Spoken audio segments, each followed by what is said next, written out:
All right, well, as people continue to file in, you guys welcome. I am so excited. You guys have all put in so much work, guys and ladies alike. You guys have put in so much hard work and effort and have really delivered. I cannot tell you, myself, mentors, judges alike, we are all thrilled at the quality of presentations that we are seeing, the confidence of which you guys are delivering these. It's absolutely incredible. I am blown away. It's beyond my wildest imagination. And I'm just thrilled to be a part of this. So thank you for allowing me to, work with you guys and create history, seeing as John just let us know this is actually the first social impact business challenge for changing the lives of people with disabilities and enriching them. So Armando, if you want to introduce our judges, that would be great. He's on mute, Alicia. Works better when you unmute, doesn't it? Well, second day of this competition. Everybody has today's presents have some pretty stiff competition from yesterday. As Alicia said, yesterday's presentations were awesome. Today we again have the three judges. First is Rich Simonsek. Rich Simonsek was a long time Microchip employee, in fact, one of the very early guys at Microchip, and helped to build it into the largest company in Arizona. He is the vice president and general manager of the Analog Products Division. Also judging, we have Ron Remy.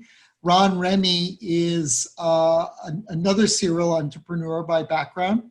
In fact, we've done some companies together ourselves. And he most recently founded Mobile Heartbeat, which is the communications backbone for many of the hospitals in the United States.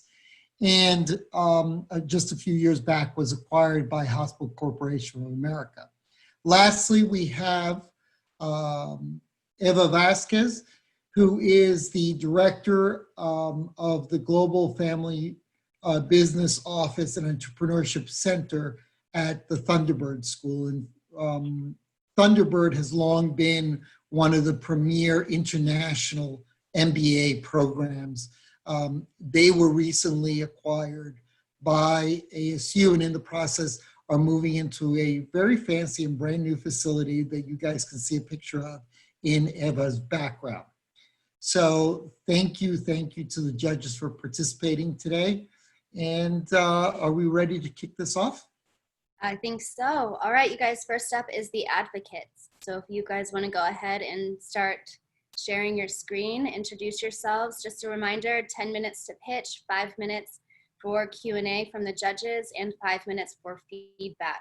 Again, when we get close to your time being up for either one of those sections, I will try and get that up as long as I'm able to, and that way I won't have to interrupt you when you are going through and doing your thing. So if you guys want to go ahead and queue up your slides.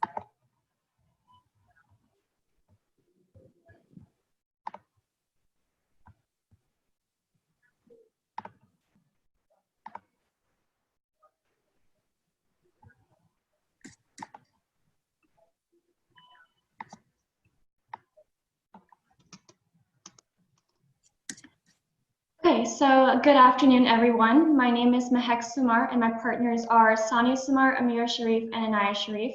And we are very excited to present to you our product, Boundless, your virtual world with no limits. So let's first identify the problem. As of 2020, 1 in 54 children are diagnosed with an autism spectrum disorder, which can have a diminishing effect on a person's communication and social skills. And over the past 20 years, that prevalence rate has almost tripled, and it continues to increase. Yet with an increase in diagnosis, there is still a lack of services and resources for children with autism above the age of 3. Research has shown that early intervention programs are crucial for a child's development in their communication and social skills. Yet there is still a very large group of people that are diagnosed at a much later age and do not qualify for these early intervention programs. There are more teens diagnosed and fewer resources for them. Teens don't gain the essential social skills needed to communicate with each other, and can often face bullying, prejudice, and exclusion as a result of this. So why are we so passionate to solve this problem? I want to introduce you to a very close friend of mine, Vanessa. Now, Vanessa was diagnosed with an Asperger's syndrome, which is a sector of the autism spectrum disorder, which can have a diminishing effect on a person's social skills. Since Vanessa was diagnosed at the age of 12, she did not qualify for these early intervention programs and struggled a lot with her social skills. It took time for her to relearn social cues, and many of her friendships were often strained because she would communicate too much with her friends. However, this is not a unique problem that only Vanessa faces. Teens like Vanessa, their family, and friends all face communication challenges. So our solution. We want to create an online platform that will connect teenagers with autism and their friends and family. We want to make it personalized such that there's a separate member area for our teens and a separate member area for family. We will provide them resources and expert advice, as well as make it interactive through our community events. However, the main objective of our product is to create a community where people feel like there are people who do care about you. Research has shown that something simple as an emotional connection can make the world of a difference for people, especially teenagers. And we want to focus on specifically that. This is a very basic mock-up of what our platform will look like. As you can see, there is a separate area for our teens and young adults and a separate area for adults, so people know that they are talking to people who truly do understand what you are going through. Boundless features a safe space and a judgment-free zone. We'll give them access to experts and peer support groups. We'll provide them high-quality services that they deserve. We want to give them accurate, reliable, and timely information and focus overall on reducing the challenges and stress related to the disorder. Our mission is to make the lives of teens easier by making them feel more normal and included in their communities, along with making it easier for their friends and family to communicate with them. Our vision is to overall uplift the lives of teens with mental disabilities and their families. Our management team. Currently, our management team comprises of myself, Amira, Anaya, and Sonia. I am the CEO, Amira is the marketing strategy and market researcher, Anaya is the social media manager, and Sonia is the operations and customer success manager. Our advisors throughout this process were Liana Bertsava and Janice Kane, and I also wanted to personally thank Mark Allen and Jonathan Hall for help on our financials. In order to better validate our business and to gain more perspective as to what we are focusing on, we wanted to conduct a series of interviews with physicians who are very familiar with autism, teachers who teach autistic students, and therapists specifically under the behavioral health category. Overall, we found that many people associated with autism face many societal struggles, and one way we can help solve it is through positive reinforcement and creating a community where people do care about what you are struggling with. Our target market and opportunity. So we want to focus both on teenagers and caregivers. However, the overall global autism spectrum disorder treatment market is estimated to be around $3.4 billion. And within North America, that will be $2.1 billion. That further segments into two different categories. We have our drug therapies and our communication and behavioral therapies. Our product falls under the communication and behavioral therapies, and we want to highlight that this market does continue to grow. In 3 years, our goal is to cover 10% of the communication and behavioral therapy, specifically under the teenager market. Our go-to-market strategy. So we plan on reaching out to schools, specifically schools who teach autistic students, to raise awareness of our platform and as a source for advertising. Now, these schools could be schools such as the Arizona Autism Charter School and the United School for Autism. We also want to partner with physicians and therapists who will monitor our events that we provide, as well as hire therapists to lead our therapy sessions. We want to partner with established interest and support groups to raise awareness, and we will follow all of this through the marketing funnel, starting with awareness down to the actual purchasing of our memberships. Some barriers to entries we are taking account of is establishing credibility, insufficient investments, and a lack of awareness. Our revenue model. So we plan on gaining most of our revenue through our monthly membership fees. Our platform comprises of 3 different memberships. We have our free memberships, we have our premium memberships, and we have our Boundless Plus memberships. Free members will have access to general information and resources as well as a general community forum. Our premium memberships, which are $20 per month, will also have unlimited access to events and access to specialists in which they can ask non-clinical questions and receive an answer in a timely fashion. Our Balance Plus memberships, which are $50 per month, will also have access to group and individual counseling sessions with physicians, specifically cognitive behavioral therapists. Our roadmap. So our timeline comprises of our major milestones we have accomplished so far and what we plan on accomplishing in the future. We have generated our idea and are moving on to the actual submission of our business plan and pitch presentation. In the future, we plan on hiring the rest of our startup team, which includes a lawyer, a sales manager, and a web designer. We want to develop the partnerships that I had mentioned before, and by November, we plan on actually releasing our website and expanding our platform and receiving our initial client feedback. Over the course of the next 5 years, we plan on growing our consumer base nationally. We want to expand our partnerships and hopefully manage in-person events once safe. We want to also expand our platform to other mental disabilities like ADHD and also be able to find partnerships with bigger companies that are more nationally based in order to raise awareness of our platform. Our financials. So our budget has estimated that by 2021, we are looking at a total of 165 regular members. By 2022, that number grows to close to 1,000 regular members, and by 2023, that number grows to close to 3,000 regular members. So obviously in the first year, we are expecting a profit loss, but by 2022, we are expecting a profit of approximately $2,000, and by 2023, that profit gains substantially to around $60,000. So through market research, that we have found that there are no other platforms that provide the same services that we do specifically to autism. We have found that there are other organizations that provide similar services but to a different mental disability, or organizations that provide services specifically to autism but not to the extent that we do.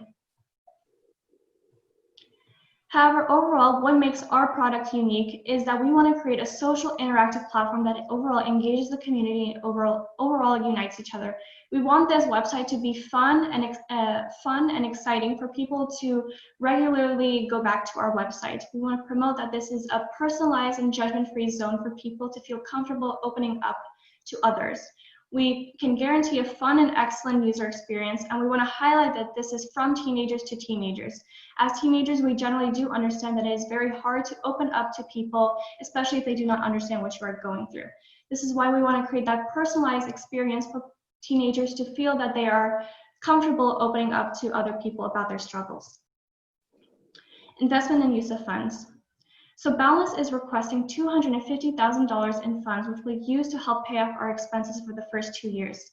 The majority of our fund will be used for paying off our marketing sales and the cost of doing business, which includes salaries.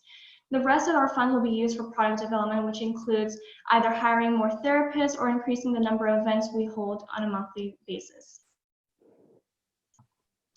Now, I want to end my presentation with the following statement. Do you have a personal relationship with anyone with autism? If so, we hope you support our business. Thank you. Great work. That was amazing. And with 25 seconds to go, very nice. Judges, time for Q&A. We've got 5 minutes starting now. Sure, I'll go first on this one. Love the idea. And I think knowing and having someone that is in the spectrum, in the autistic spectrum, it's definitely needed, focused on teens. I had a question about your total addressable market size. As you mentioned, 10% in 3 years. Is that 10% going to be all of your users or just your paying users? So, you know, you've got your 3 different levels of subscription. When you're looking at getting to 10% of the market, how do you differentiate? Are they paying or not paying or total? What's your thoughts on that? So we plan on just specifically talking about our paid customers. I feel like this would be a lot easier to take note of our market size if we know which of them are paid members. So how many non-paying members do you think you have to get to achieve that percentage? In other words, if you're going to hit 10% of the market of paying members, how big of the market do you think you're going to need of non-paying members? We are thinking probably around 25% to 30%. Thank you. Thank you. Thank you so much. That was a wonderful presentation, and you certainly have an important mission to accomplish. I have two questions, and this is probably because what you're trying to solve, it's really complex. And if I'm not mistaken, you said that this platform will target both teens and their parents, right? Mm-hmm. Yes. So first of all, I would like you to walk me through the pain on the parents' side, because I didn't got that from the presentation. And then you're talking about, of course, at a spectrum, because we know there's different type of autism. Are you planning to actually identify those different type of autisms in your users to help you customize some of the services that you're going to provide? Great questions. I can answer the first one. So the pain that we have surveyed from our market research on the parents' perspective is not knowing enough places to seek advice or any resource groups where they can seek friends that experience the same stresses that they do when raising these kids. So we want to make a platform that the parents can use to either get advice, get more information, and access to many doctors where they can just learn more about how to take care of their kids the best way possible. Yeah, just to add something onto what Anaya had just said, parents don't feel that that they don't get the support that they need. So this is a way for them to get the support that they need, and also the support that they deserve. Because like teens, they also go through a lot of pain when it comes to finding the right resources and finding the right support groups in the schools for their children. So just trying to relieve them of that stress is a huge important part for them to be more comfortable with when they're taking care of their children. Yes, and for your second, Thank you. And for your second question, we will be expanding to other disabilities on the spectrum, such as ADHD, in the upcoming years, especially having specialized podcasts for those customers. Thank you. Hey, this is Rich Simonsick. Great presentation, and this is very close to me. I have two kids. One with, you're looking at branch to ADHD, but I have two kids. One is ADD, one is ADHD. I myself have the gift of ADD, and I do call it a gift. And so the question there is, when you have this platform in place, what is the customer acquisition cost going to be? How much is it going to cost to bring someone to the platform? When you talk about 25% of a market, that seems like enormous dollars to get to that point. What is your thoughts on that? Yeah, so we are expecting that the customer acquisition cost, at least for the first few years, will be fairly high, especially because we are providing them many services that do not come cheap. So on the top of my head, I don't quite remember the exact number, but we are expecting a fairly high customer acquisition cost. Okay, and then having an experience, working with people. I also mentor a lot of high school teams. So I've worked with kids with autism. I've had to learn how to deal with children with autism and Asperger's and all kinds of different things. There's quite a bit of time involved, and I've had to hire a lot of professionals, my own kids and family, and they're not cheap to help support them. So I'm finding in your financial model, how do you account? What is the cost for the professionals to provide this support to them? Is that going to be on a volunteer basis from those professionals, or will you pay them? So we are planning on, we looked up the basic amount of cost for a cognitive therapist, and it was around $100. So that is why we are going to have fee-based counseling with them if you are on the premium membership. So that is the way that we can create revenue to help pay that back. But that's typically they're about $100 to $200 an hour. You know, and if somebody needs counseling online and they're trying to do 2 or 3 or 4 hours a month or more, you know. Yes, so we did research that the cost does go down in a group counseling session. So we will offer more of those. So it is still customized, but it is a smaller group, which would lower the cost. Okay. In addition to that, we have found through our market research that there are therapists available that will come in pro bono, so they will be more of a work on a more of a volunteer basis, and yeah. Okay. All right, great. Hey, thank you very much. Thank you. Thank you. Yes, and so if we want to give any feedback now, we've got 2.5 minutes left.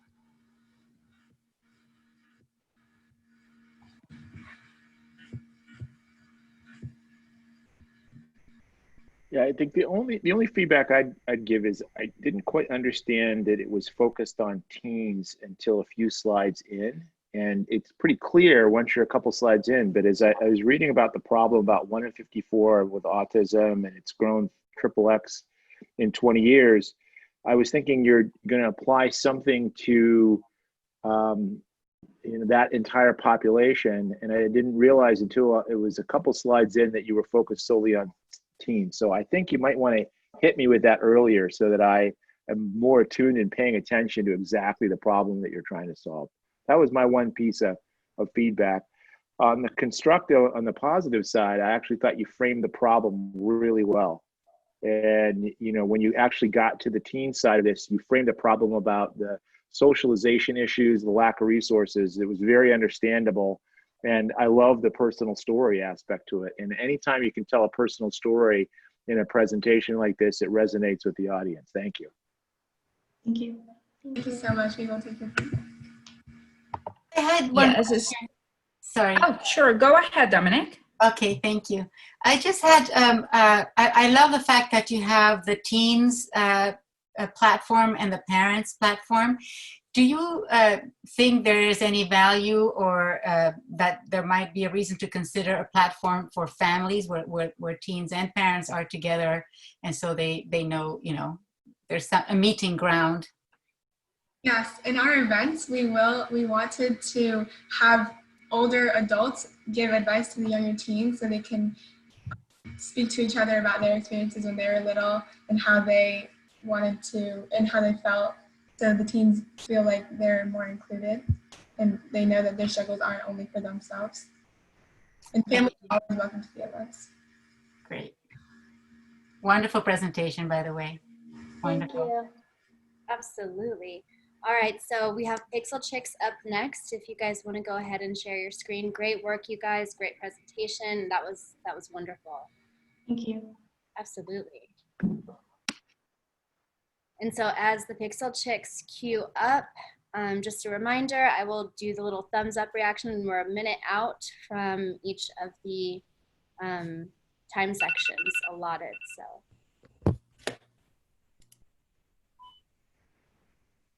Hi, everyone. Hi, Marisela. How are you? I'm doing well. How are you guys doing? Great. Thank you. Okay. Hi, guys. As you guys have heard, my name is Marisela Favela, and I am accompanied by the amazing young ladies, Alina Cruz and Amelia Rayberger. Today, together we are the team Pixel Chicks, and we would like to present to you our company, Access. Our vision with Access is to ultimately provide therapeutic speech and social resources to individuals who have intellectual, developmental, or physical disabilities and provide them with a consistent learning environment based around communication.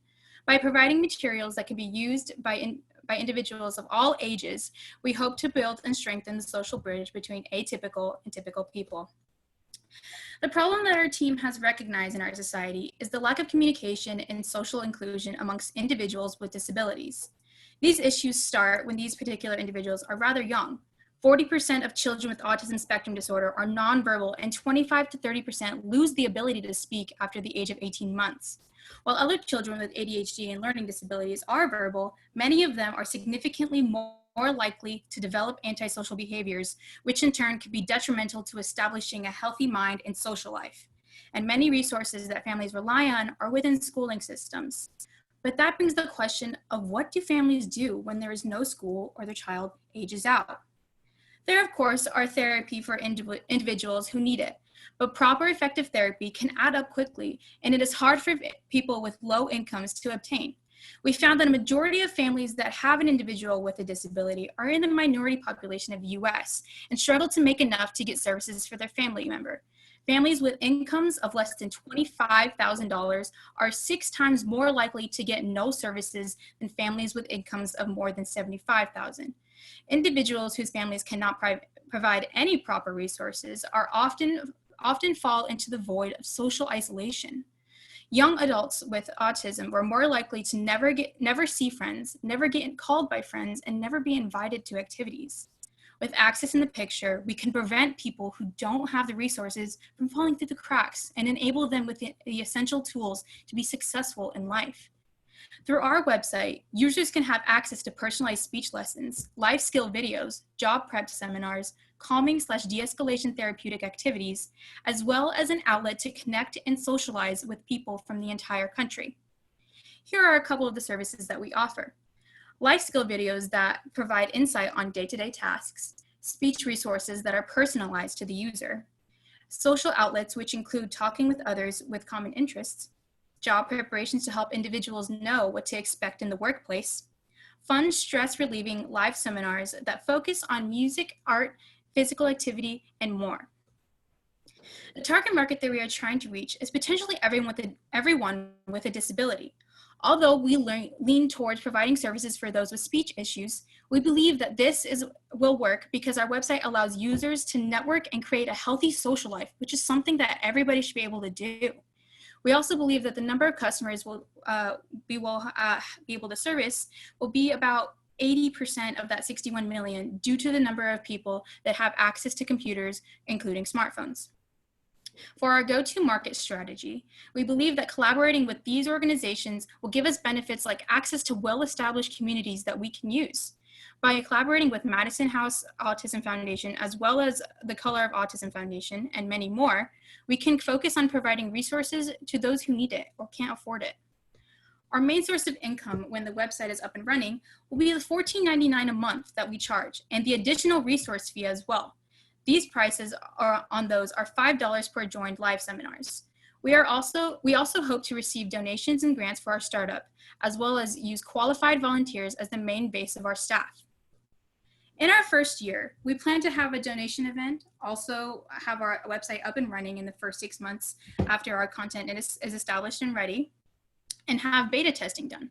Acquiring partnerships with schools and districts and schools and other districts about our organization is something that we really would like to do.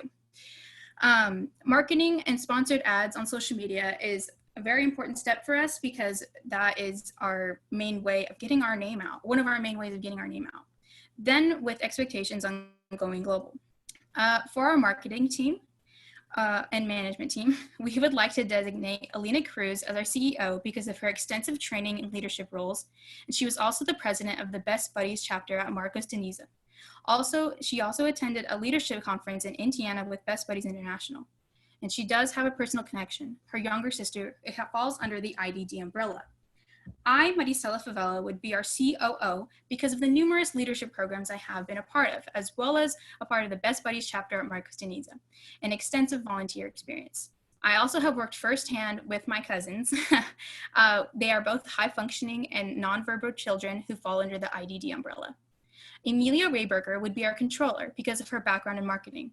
She was involved in DECA all throughout high school and attended many competitions along with state her senior year. Mia also has family who have ASD.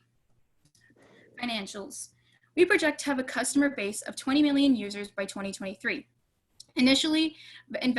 We want to initially invest approximately 2.5 million. We do have a large profit margin due to the additional resource fees that users can have access to.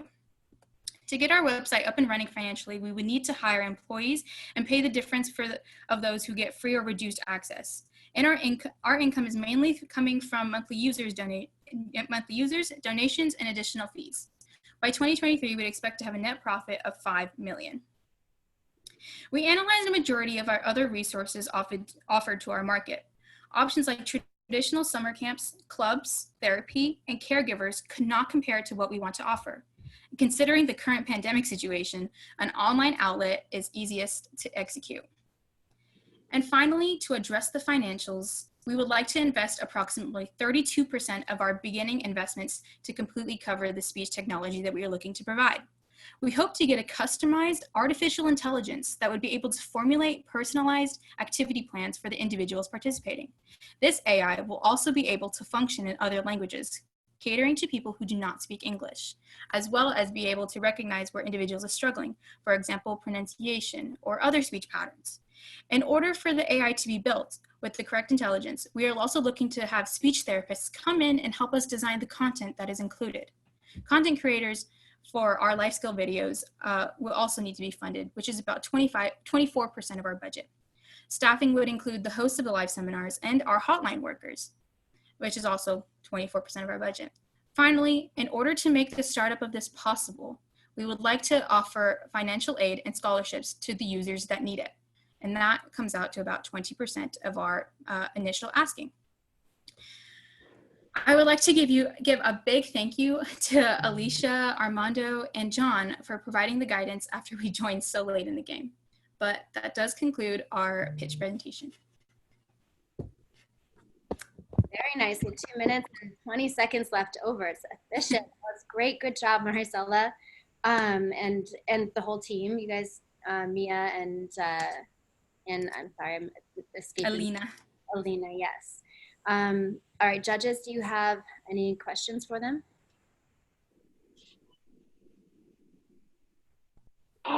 Yeah, maybe I'll go first. Well, hey, thank you. Great presentation. It definitely is something that's extremely valuable to young people. A question, it seems like there's a lot of products wrapped in here. You've got speech, life skills, buddies. You know, is there a priority in terms of the way that this products would be developed or released? I can go ahead and answer that question, ladies. So for priority, we, as I stated, the AI takes up a majority of our budget. And because we recognize that a lot of the individuals that fall under IDD, which is intellectual developmental disabilities, they struggle with social anxiety and getting what they want to say out there. So we thought, okay, if we provide a not a costly resource for these people to use, as well as, practice in social situations, that we would be able to resolve that problem that way. So to answer your question, we do focus mostly on speech. Okay, so you focus mostly on speech. Okay. Yes. All right, thank you. I'll let some other people ask questions. I'll come back again. Thank you. Go ahead, Eva, sorry. Oh, okay. So I was also impressed by the number of products that you are trying to develop. Thank you so much. It was a great presentation. You presented pretty well the problem. But I have 2 questions. One, it's much more related to the content that you want to create. I think it's a very interesting idea because that content, it's proprietary, it's yours. It could give you an edge, a competitive advantage. But I was not very clear about how you're planning to develop that concept, who is going to validate it. and make it appropriate to your audience. And my second question, it's much more related to your target audience. It said in your presentation that you are planning to get 20 million users in your platform. I think it was by 2023, if I recall correctly. So did you use any benchmark to get to that number? How did you got there? Why are you so confident about 20 million users? So to answer that question, we projected 20 million as a percentage of the 60 or initial 61 million. We thought that that would be a good number because of the current climate that we're in right now. People are looking for resources. People are looking to engage their child, or other adults as well are looking to be engaged. And so with that being said, we felt that there would be a high demand to join our website. And if you could repeat that first question for me. Sure, it was more related to the content. You're planning to create videos and some other content, but I was wondering who will be in charge of developing the content and validate that those are appropriate for your audience. Oh, okay, yes. So we wanted to, hire actors, and us as our marketing team, it's our management team. It's very small, but we would like to expand to, what therapists, the speech and other therapists think would be the best for providing, how-to videos of how to do laundry and whatnot. But we would like to keep those videos on our website and, make them, of course, like appropriate. We like to keep them on our website for individuals to access of like I said before, how to do laundry or how to do simple day-to-day tasks. Did that answer your question, ladies? If you would like to jump in. Thank you. Okay. So I was looking at your revenue model that included two things. It included a $14.99 per month subscription fee plus sponsored ads. And the general consumer feeling about that is if they're going to pay for a monthly subscription, they really don't want it to be cluttered with ads, to be used for targeted advertising. So, my suggestion to you on this might be, can you make your financials work? This is a question, a suggestion. Can you make your financials work with a freemium model where you have free content that is has the ad showing up, and then if they want to pay a subscription, the ads disappear and they get existing content? Do you think you could make your numbers work if you follow that path? Because that seems to be the choice for similar types of very, very directed and high value content on the web today. Yes, that is something that we would, love to make work. Initially, that was our plan because of our high startup, asking for money for investment. But we do understand with, this particular individuals that we're, wanting to cater to, it can be very overwhelming to have ads on the website, especially even if they're paying for it. So that was something that we wanted to keep initially to help us, start getting our the ball rolling on their funds. But yes, I completely agree. I feel like that is something, when we within further development that we can, enact.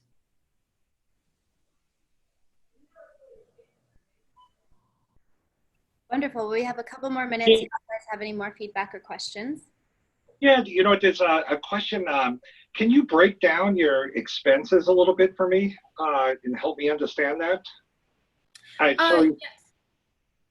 Yes. The financials slide, are you inquiring to? I can actually go to that slide for you. That's okay.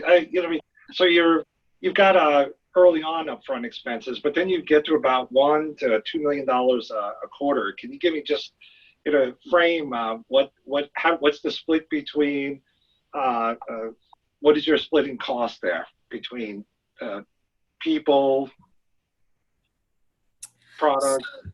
for our artificial intelligence to be up to date constantly, and we want our technology, obviously technology is constantly evolving. We would like to have updated speech techniques from therapists, and so that would be constant referring back to a therapist, having to pay them for their services, as well as we have other stuff for our website as well. We would like to provide a hotline for people to call, users to call if they need help with something, if they just want to talk. Those are employees as well, and then staff to basically man the seminars, the live seminars that they would end up paying for. We would need to pay them as well. We also need a lot of technology help when it comes to our website, making sure it's constantly up for the people that need it, so that they have that consistency. Did that answer your question? Yeah. So how many people you're estimating would be, let's say, in 2021? How many employees would you have, or people that you would be paying for? Because our website is so widespread across the United States, I believe, Mia, you might want to jump in on this one. I don't have the numbers right in front of me. I cannot recall, but Mia, would you be able to elaborate? Yeah, so I believe that by 2021, we were looking at, I believe it was like 5 million, 8 million users on our website. So that's across the US, we're hoping. So we're thinking somewhere between like, I want to say 20 to like 40 people like on our staff on hand, not including like volunteers that like want to help out with our hotline, like in our buddies category that can like jump on whenever. Yeah, basically we are just like seeing where it takes us. That was our plan, and hire as we go, and if we get more users or less users. Okay. So, just from a rule of thumb standpoint, something to think about, so I had calculated at the amount of money you're investing, that's about 33 people a year, but it doesn't leave in high cost areas. It doesn't leave a lot of money for software, site support. So you may want to take a look at the expenses and see if you've included everything that you may particularly need to support this business. Yeah. Okay. Right? Okay, yes, that is something we'll take into consideration with further steps. Yes. Okay. Thank you. All right. All right, thank you, ladies. I appreciate it. Up next, we have COVID Supply Initiative, and after that, we'll go ahead and take a 5-minute break. So yeah, hi. I'm gonna be the one presenting. I'm Arjun Morthy, and then Roshan Pillai is also on the call as well. Hello. Okay, perfect. So yeah, so let me just share my screen.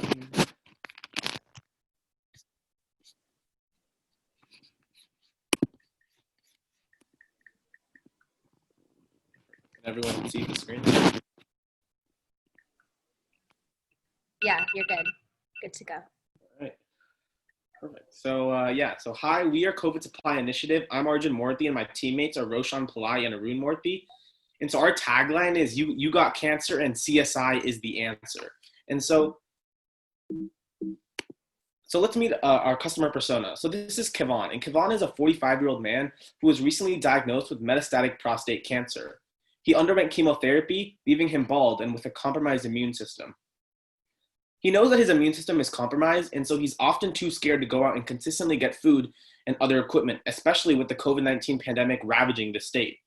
Unfortunately, he doesn't have someone that can help him on a daily basis to get the necessities that he needs.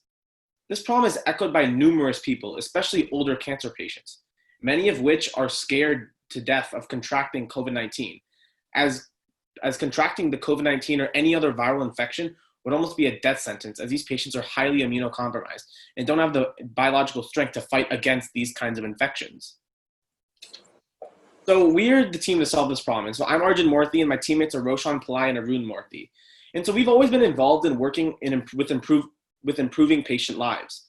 With the various apps and science fair projects that we've innovated over the years, we always look to support our community and make an impact.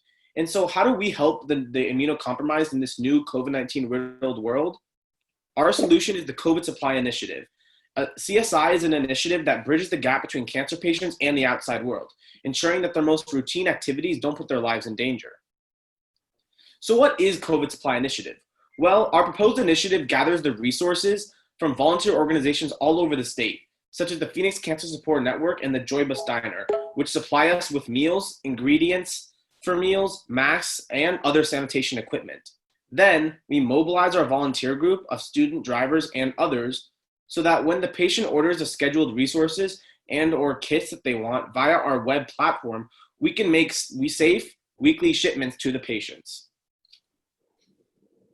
So what traction do we have so far? Well, currently we have 2 sponsors in the Joy Bus Diner and the Phoenix Cancer Support Network. Being connected to these sponsors has granted us access to a large number of cancer patients in need of our solution. And so far, more than 15 patients have voiced their support for this program. So with this business model, customer acquisition is certainly key. And to increase this, we plan to begin with the Joy Bus Diner and the Phoenix Cancer Support Network, as we mentioned earlier. And so as we continue to expand, we will work with other future sponsors, and their large social media presence and website presence will help us advertise our solution to more patients that are in need of this kind of solution. And so additionally, like I said earlier, this will give us more access and to more patients across Arizona, giving us the ability to reach more locations and obtain diverse resources. And furthermore, our remaining revenue after costs will be given back to the sponsors to further incentivize these kinds of volunteer programs. And so this will not only increase our production, but allow us to reach more patients and gain a larger market share. And so lastly, our safe personalized service delivers to the door, and this best caters to our patients' needs. So we recognize that this service is not for everyone. However, there is a clear need for this market. Over 50,000 people in Arizona are immunocompromised due to cancer treatments. And of these 50,000 patients, 20,000 of these patients currently don't currently have much help, or they're alone at home, especially during these COVID-19 times. And these patients would be highly interested in our service, given that we ship goods to them in a timely manner. Furthermore, of these 20,000 patients, approximately 7,500 of these patients will actively pay for our service from our extensive market research. That makes us our target, that makes that 7,500 patients our target market. So of course, let's look at the other players in the business. DoorDash and other services that deliver to the door are extremely personalized, as you can choose what meal you want. However, this service is very expensive, and the average DoorDash meal costs over $10 per meal when including the meal and delivery. Additionally, DoorDash only serves food, while our initiative provides a variety of critical resources, like I said earlier, with masks, sanitation equipment, and food as well. And so our service is much cheaper than that of DoorDash as well. And on the other hand, our service is much more personalized, such as other cheaper alternatives, such as St. Mary's Food Bank and other services that distribute food in public areas. Sadly, these food banks do have a place. However, for these particular patients, these other solutions, such as these food banks, would not be possible, as the distribution occurs in public areas, and so that would be extremely dangerous for these patients, as the mere exposure to viruses such as COVID-19 and other diseases can be extremely detrimental to the health of the patient. So our service offers 2 plans, Diamond and Gold. And so our Diamond plan costs $200 a month, and our Gold plan is $100 a month. So the Diamond plan consists of 4 to 5 weekly shipments of our kits for the entire week, which includes the aforementioned ingredients and meals, masks and sanitary equipment such as hand sanitizers. And so our Gold plan consists of 2 shipments of the same materials. So we certainly recognize that COVID-19 is somewhat of a temporary problem, and in a matter of years, these patients might not need the same on-demand care that is needed now. But even after this pandemic, this service will still be needed, as many older patients are still susceptible to viral infections and a variety of diseases that can take advantage of their compromised immune system. Bill Gates even said that that the next threat to humanity will not be the next World War. It, in fact, will be pandemics such as this one that threaten the lives of hundreds of thousands of patients. And cancer patients are the ones that are the most susceptible to these kinds of infections. So unfortunately, there will, like I said, unfortunately, there will always be immunocompromised patients. These patients, however, during the time when COVID-19 passes, will not need every meal covered for them. And due to that, our plans will slightly change with less frequent weekly shipments for both the Diamond and the Gold plan. And thus the cost of our programs will decrease to $100 and $50 respectively. So like I said earlier, our financial projections are quite unorthodox because for the first 3 years, we don't plan to make a profit because after all, costs or additional revenue will be reintroduced and given to future sponsors in order to gain more market share and more patients. And so due to this, we plan to make a profit by year 4. However, our main goal is not necessarily to make the most profit, but to rather to save the most lives and to impact the most people. And so now what is our monetary ask? So we've already established backing of sponsors, which we've secured 59% of our capital raise. And so we're simply seeking 41% or $38,000 in funding, because the key point here is that we've secured the large majority of our backing through our sponsors in the Joy Bus Diner and the Phoenix Cancer Support Network, who already have a broader infrastructure in terms of giving support to cancer patients. However, we are simply the need, and we can take advantage of these programs and do the actual physical delivering by ourselves. And so we plan to use the money to invest directly into our sponsors and to help them expand, which in return will lead to our own expansion and in location and diversity of resources. So the main expenditure will be focused on 3 main sectors: the sponsorship pipeline, volunteer recruitment, and resource diversification.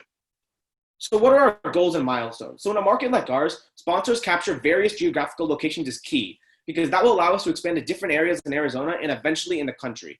So by August of 2021, we plan to have 150 monthly patients all over Arizona with 5 sponsors. And by 2022, we hope to triple this to 450 monthly patients in 3 different states and have over 10 sponsors. In years following, we hope to expand our operation to 1,500 monthly patients in 15 different states, hopefully achieving a full nationwide influence.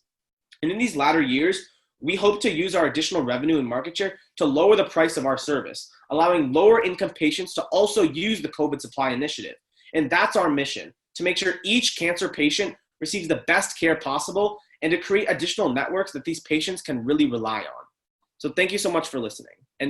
And we've actually already done some preliminary work by actually distributing masks to some patients, and those pictures are shown here.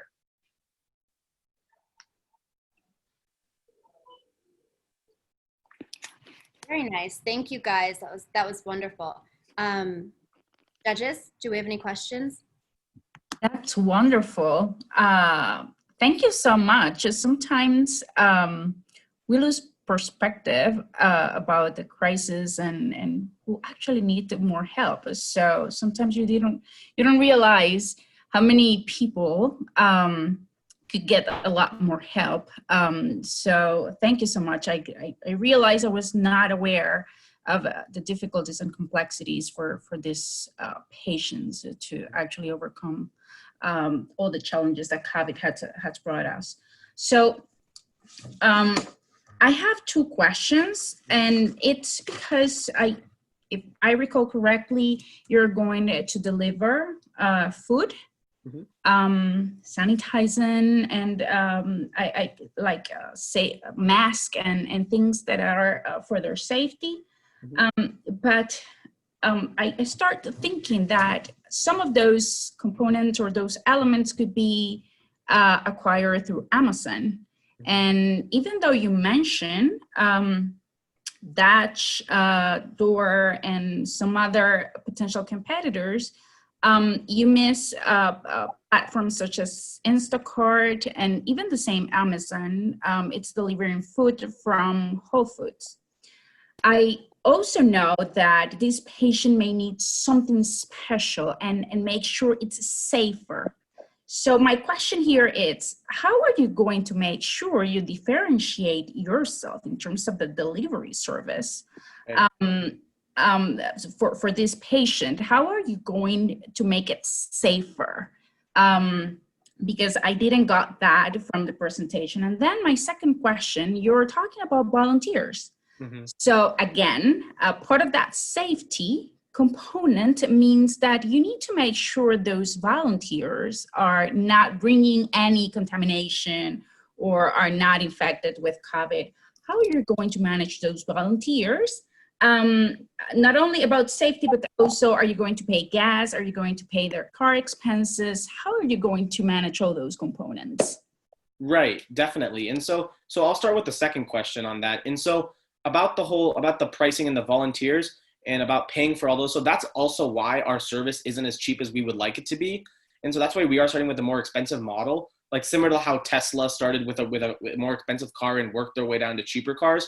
We hope to do the same. And so we hope to use profit that we gain later in order to really fight down to lower income patients who also could really use this service. And so that's why, especially at the beginning, the target market is quite small, because we understand that low income patients cannot pay for this kind of service. And so in our preliminary research, which includes us actually physically going into other places and giving masks, like you saw with those pictures on the last slide, those are definitely important problems. And so with having sponsors like Phoenix Cancer Support Network and all these sort of things, those preliminary health measures, we've figured out ways to implement those. Like, for example, all the patients we all wear like masks and face shields, and all have temperature checks, and we are given a COVID screening but prior to us even allowed to pick up food and things like that. And the sponsors that we have so far, such as Joy Bus Diner, they also have precautions on their side they take when they deliver the food, and so that we make sure that in this case the food is the best manner in terms of safety. And then my partner can answer the first question. Thank you.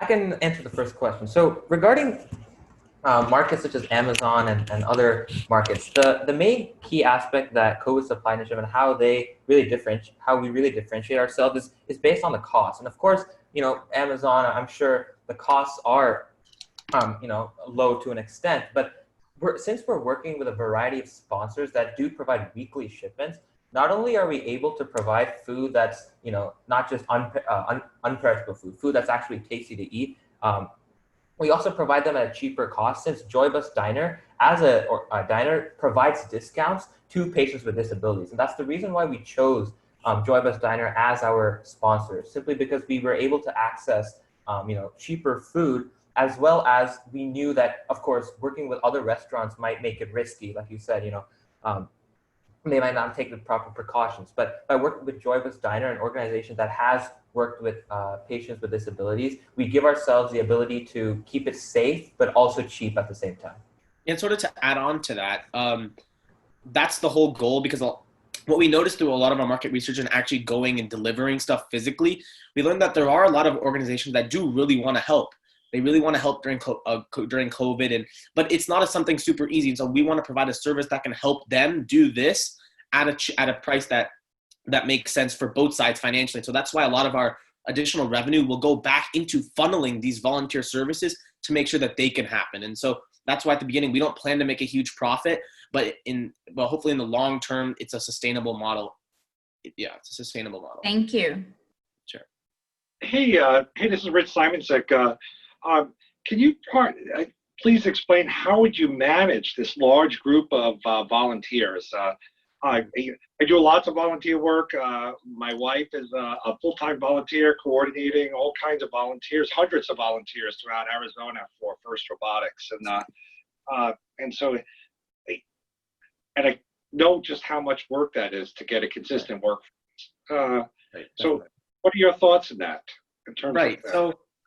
No, yeah, definitely. So that's one thing that is definitely would be a challenge. However, something that this is really the beneficial of having a larger sponsors, such as, like I said, the Phoenix Cancer Support Network is actually a huge network that has over 100 volunteers helping them already. And so we can access those kind of large bases of volunteer resources, and we can access their management as well. And so by almost affiliating ourselves under a larger partnership, we can gain access to their resources. We do give them some of our revenue in turn for this, but we can also access their administration, a lot of their sort of resources that would be really beneficial for us when taking on a task like this in terms of managing.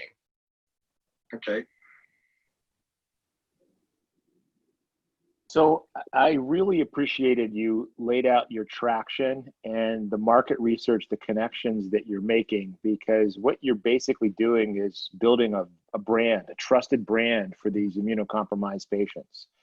So my question is a bit of an open-ended one is, if you were to put yourself in the shoes of one of these immunocompromised patients, what do you think the biggest barrier they would face to purchasing, subscribing to CSI? And the follow-on to that is, how do you think you want to overcome that? What do you think the biggest issue you're going to have with the end users, and how are you going to overcome it? I can answer that one. If I were to speak from experience as well as the patients that we've talked to, I would say that the biggest challenge is probably the lack of diversity of resources in relation to the unique patients. And so what I mean by that is, at the beginning, since we are working with the first two sponsors, we might not be able to provide the resources and the actual products for the cost that the patient wants. And while we may not be diverse at first, the goal is always to expand to more sponsors. For example, if a patient may be gluten-free and Joyless Diner may not provide those products, it may be difficult and not as cost-effective for them to purchase from COVID Supply Initiative. That's why Joyless Diner itself does provide a relatively large, of course, not a large menu, but a relatively large menu of products, as well as we expand, we can provide more and more diversity of resources to these patients. And also, to add to this, when we look at what patients feel, a lot of times we think of when the patient leaves the doctor's office, when they leave after surgery, we think of their problem is solved, they're cured, but that's not the case. So these weekly chemo treatments and all this kind of stuff still leaves them in highly vulnerable states, especially if you look at older populations, especially during times like COVID-19, they're at home alone. They don't have people to help them out. And so just offering a consistent service that comes by and helps them and provides them with these resources is tremendous. And it's all about consistency. And because right now these people are home and they're alone and they're scared of the outside world because of their compromised immune system. Very nice. We have just a few more seconds left if we have any more comments or feedbacks.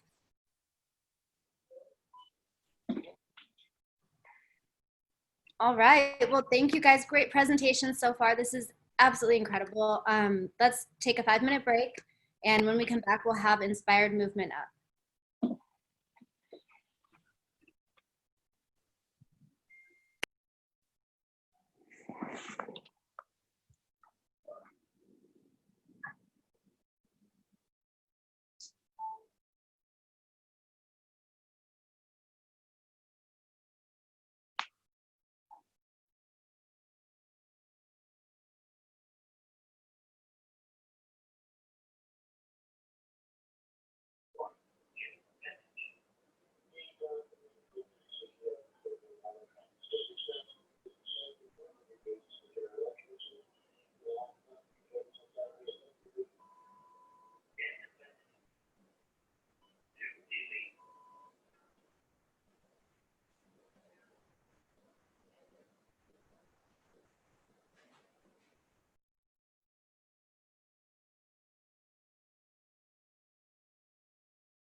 right. Hi, everyone. Welcome back.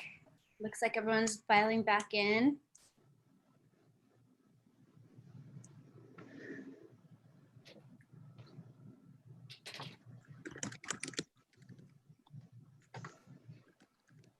You queued up, Liam? Yeah, I'm ready when everyone's back in. Okay. Do we have everyone in, Alicia? I think we're just waiting on Rich, and he is obviously one of the judges, so we think we'll wait just another minute or two for him, if that's okay. Yeah, I got you. Oh, yeah, sorry about that. I'm here. I should have usually turn my camera off. Okay. No problem. We're also waiting for Ron now. If he should be back any moment.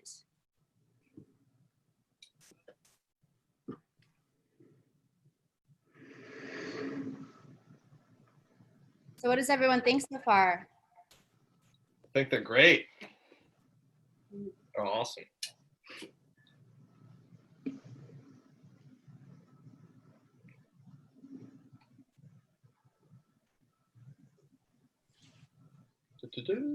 All right, I think we've got quorum. Sweet. Right. Ready, Liam? Is that How's the next? sound quality doing? Can you guys hear me okay? It's perfect. So Crystal take it clear? away. Thank you so much. Yes, perfect. Perfect. Got you. I'm going to stop video just for the presentation, just as a distraction factor. And then we're good to go. I'm going to start screen sharing. Is it up for everyone? Yep, it's up, Liam. Go ahead. All right. Hello, everyone. My name is Liam Tormey. Along with me is Ava Sutherland, Emma Thorell, and Brock Lochnikar. And today we'll be presenting for you the Inspire Movement Wellness Program. There's 3 key problems that the Inspire Movement Wellness Program will be addressing, all relating to adults with intellectual and developmental disabilities, which will be referred to as IDD for short. The first issue we will be addressing is the fact that IDD adults are at a 59% higher chance of obesity than the average person, which is in fact the highest percentage of any group in America. This directly relates to the second issue, which is the fact that IDD adults also live a much more sedentary lifestyle, due in part to the lack of fitness and work opportunities available to them. In fact, it is estimated that 47 to 51% of these adults participate in little to no physical activity. These problems have also amplified due to COVID-19, as the little exercise many of these adults were getting was taken away from them. Now, our solution to these problems is an obesity wellness program for IDD adults that also dramatically lowers costs while providing a more holistic lifestyle. We will do this by combining nutrition, training, fitness, and dance.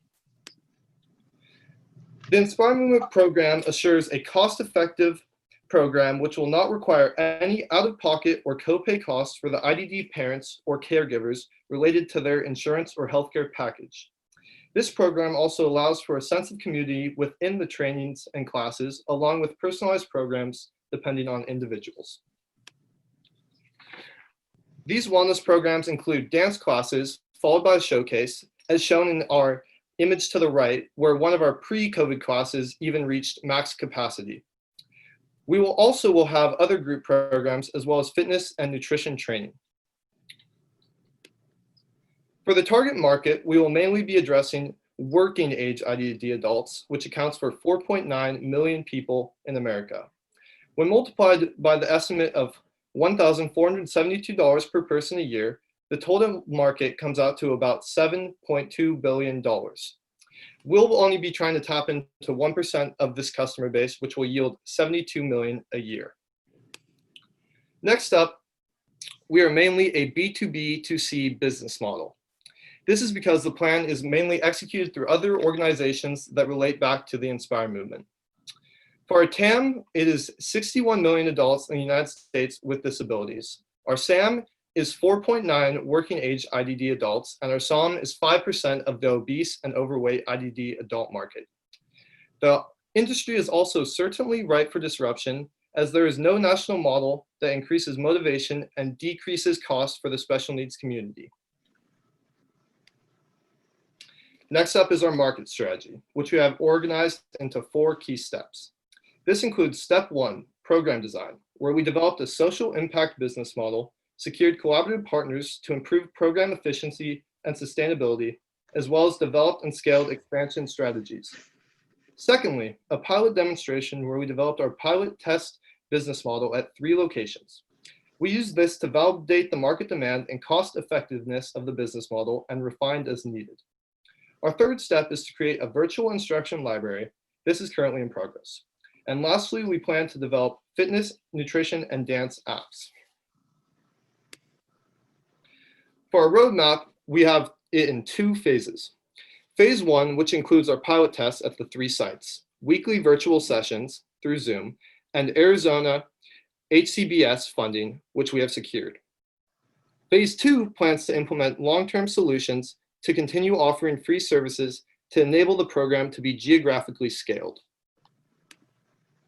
Next up is our management team, or as we'd like to say, young social entrepreneurs. First off, I'm Liam Tormey. I've worked with special needs camps and athletics throughout high school and have specifically been working with IDD adults for the past year. Next up is Ava Sutherland, who has used her experience in dance to teach instructional lessons on Zoom over the past months. Then there's Emma Thurell, who has been advocating for the special needs community for years and has recently become a mentor to others. Lastly is Brock Lochnikar, who has used his platform as a top high school athlete to advocate for change in the community. Overall, our team is very committed and passionate about our work. Here's our competitive analysis. There's different issues for each competitor, but there is a main consensus in that no other program focuses on motivation and as well as decreasing the cost for the special needs community. Now on to financials. This is our 3-year pro forma profit and loss statement. Our total revenues over these 3 years will go from $25,000 up to $96,000. And after expenses, our net profit will go from roughly $10,000 to $38,000. Keep in mind, this only reflects revenues from the Metro Phoenix pilot program and will increase exponentially when we go national. Here's our investment and use of funds. We will be requesting $10,000 as seen near the bottom and raising $90,000 on our own. However, we will not need the $10,000 till 2021 as we are self-sustained. Now, our $90,000 self-funding will come from foundations such as Honor Health and will come to $35,000. Then we are also set to receive donations of $20,000. And lastly, we will make a net profit of $35,000, which will bring the total matching funds to $90,000. And to show the return on this $10,000 investment, here are some comparisons for the 3,000 participants with a reimbursed fee of $600 per person. The estimate will come out to $1.8 million, which is 108 times the original investment. On top of this, we are estimating that half the participants will no longer suffer from obesity, which will save another total of $4.5 million by 2024. Lastly, I would like to introduce Emma Thurell to give the final statement. Okay, hi guys. So first and foremost, I would like to start off by sharing my personal story with how this program has changed my life. So, and how we could get you guys to join our movement. So, as a person overcoming challenges of cerebral palsy, this program has truly changed my life forever, and I am honored to help change 100 of different people's lives in the community. So now I'm going to go over this. So our new meaning for angel investment, inspire movement, which the umbrella, if you see here, or social impact. This program puts smiles on the faces, which is why the U is like an umla. Smiles on the faces of the participants, the families and communities, and our investors. So thank you. such an example of this program. And that is our presentation. Thank you guys, and we're ready for questions.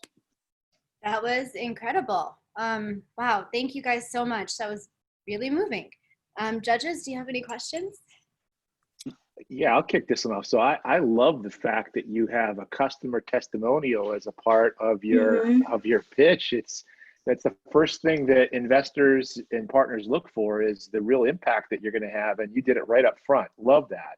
My one question for you is, and the other thing I love is your pilot testing. And that is something that I highly recommend with any new program or product, is pilot testing and bringing something to pilot. But my question is, what is success of a pilot? What are your measurement criteria? How will you know if your pilot is successful and you're ready to move on to the next phase? Well, so right now we took a bit of a hit as we took a break from the online video classes or the dance lessons due to COVID, because initially they were in person and then we switched over to Zoom. But now over the next few months, as these continue, as we're already self-sustained, there's no significant hurry, but we're planning just to see as these groups grow, and we'll know if the pilot is successful if we receive, or once we receive our insurance reimbursement, and as the classes grow. So is the success criteria growth of classes? Is it number of end users that say they're happy in a survey and want to attend another? How exactly will you know if you're, what are you setting as a pilot goal, and how do you know you're going to be successful? An investor will ask you that. You're going to go to the next phase. So what's the criteria to get there, and how will I know that you've hit? It is like a combination of levels of how many people we have in the program, as well as we are starting to measure. We took a baseline measurement of their weight and their cholesterol levels, their heart rate levels, and so after 6 months we will take another test to see the results and how much it has changed since then, which we are expecting a drastic change every 6 months. So after we start to see changes and start to see our numbers increase, that will begin our change to phase 2. Perfect. So measurable impact and the ability to have a baseline in pre and post. That's excellent. Excellent. Yeah, she answered it a lot better than I could have, so I'm glad she did. That was great. Love your presentation. Certainly making a huge difference. I have one question because for me it's quite impressive, all the traction that you presented and all that you have been doing already, or that it's been done. So, but you said the virtual instruction library was in progress. I didn't understood if this is a library because you're gathering videos that were already done, or you're creating your own content. And when you say in progress, what do you mean by that? Can you explain? Ava, do you want to take that? Sure. So right now we have Zoom dance classes in progress. So every single week we have Zoom dance classes with about 40 people on average. And so those are in progress right now, as well as we're working with nutritionists who are helping some of our clients and giving them nutrition feedback, as well as fitness activities. And so we're starting to work on the changes in the classes through Zoom, since we cannot no longer do it in person. Are you recording those and place that in, or are those part of the library, or? So to further go off of that, that is the beginning stage, which we're in progress on. And then on top of that, we're recording all of these, and we're also going to be turning it into that they don't necessarily have to be on the Zoom class to be doing it. They can do it from home with a recording of so she has recorded herself teaching the YMCA, and they could follow that instructional video from home as well. So it's both live and recorded, so whatever works for the individuals. Fantastic. Thank you so much. Hey, how's it going? Very, very interesting topic. So on insurance reimbursement, have you tested out that model? Unfortunately, the reality of society today is most insurance companies don't fund preventative maintenance, preventative classes. Have you spoke to any people within the insurance industry? Yes, we actually do. So it'll be actually easier for us because we've looked at that challenge. We have a partnership with Cigna Healthcare, and we are also working with ASU Professor Regenbach, who will verify our impact. So that is what's going to benefit us in trying to get insurance reimbursement. And then you said you were doing classes. You had about 40 people signed up for those Zoom classes. How did you find them, or how did they find you? Well, so we've already had a pretty decent sized following through the in-person classes. So a lot of that was transferred over, and then also just word of mouth through high schools, and then the special needs groups through those high schools. If I can add on to Liam's, it's through our partnerships already that were formed. All right, excellent. Hey, thank you. Yeah, of course. Great work. We have a couple minutes left if you guys have any more feedback or comments. I just have a little feedback. I have seen you at work before you had to go online because of COVID. And I've honestly found it just so impressive. Everybody's so dedicated and it works so well. And I'm just amazed at how well you just transferred everything to online platform to keep it going. Thank you. Thank you. Thank you. Yeah, wonderful job. Oh my goodness. Judges, any last comments or questions? All right. Well, thank you guys again. That was wonderful. Just absolutely incredible. We have Team Aspire up next. Thank you, guys. I appreciate your time. Thank you. Thank you. Thank you. Thanks, guys. Good job on branding, guys, by the way. Absolutely. Thank you.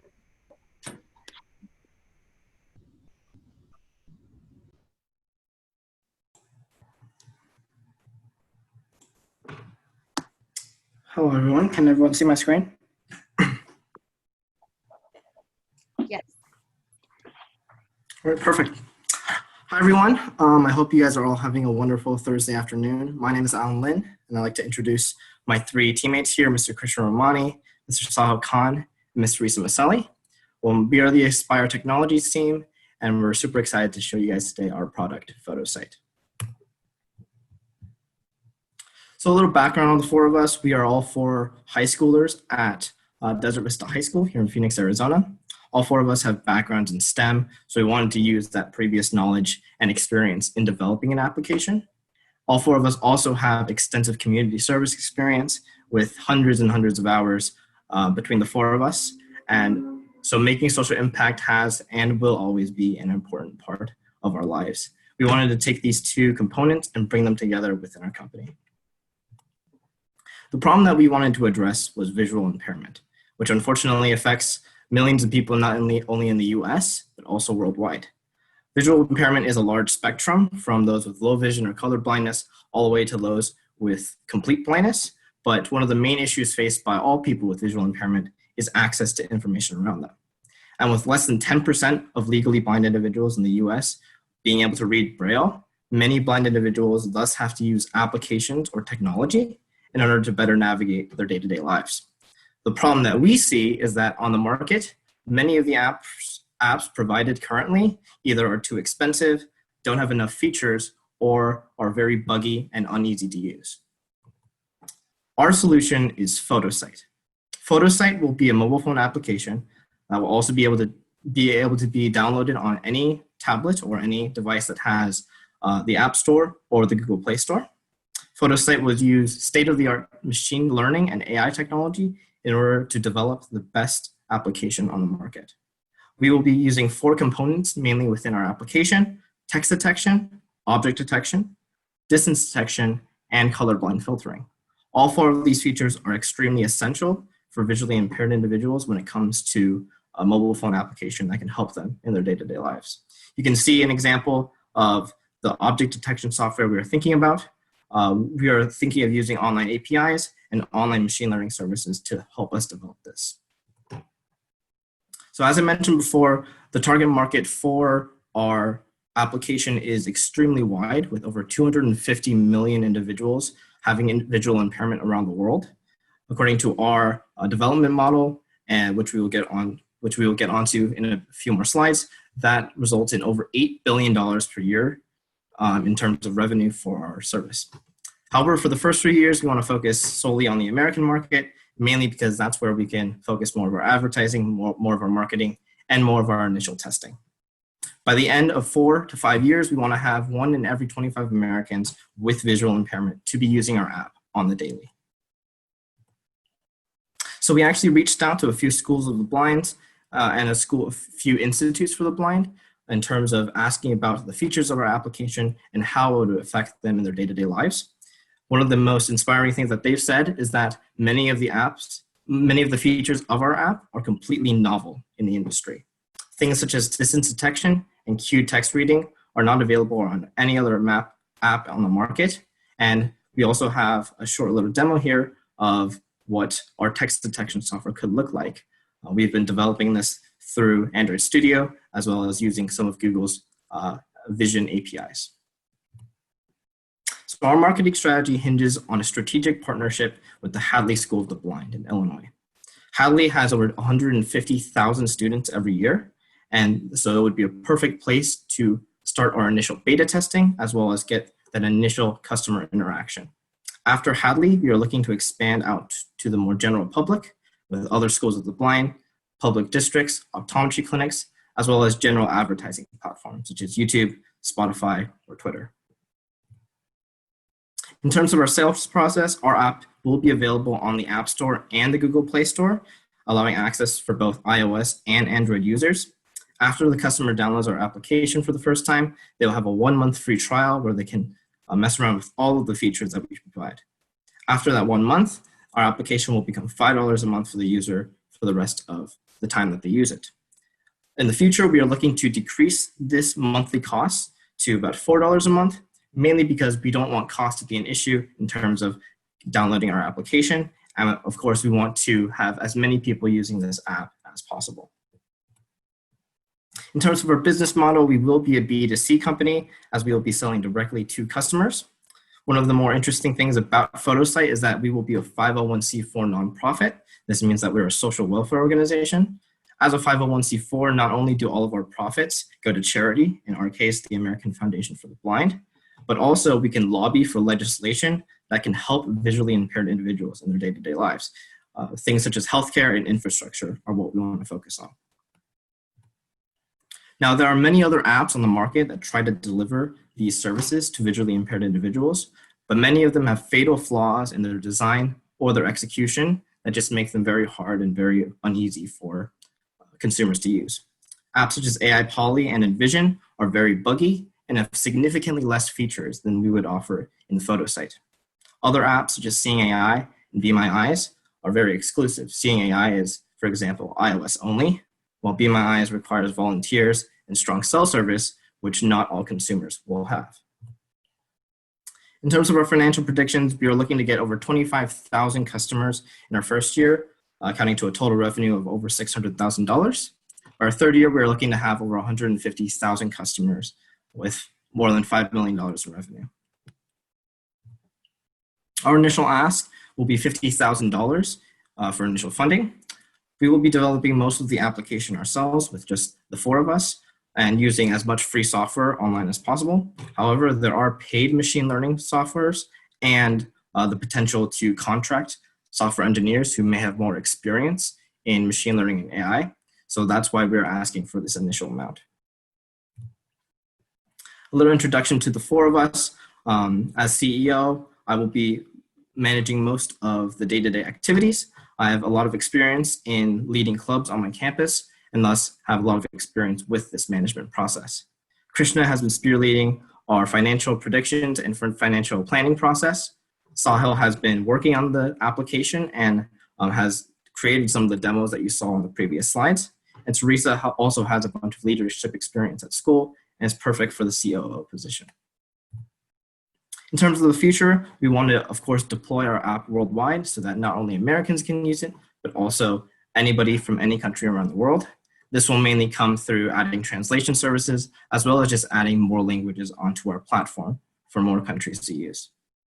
We are also looking to research and develop Bluetooth camera devices that could potentially allow our application to be a hands-off experience. Users would just have that camera attached to maybe their forehead on some kind of glass or band, and they could use the camera from that Bluetooth camera in order to stream directly to our application.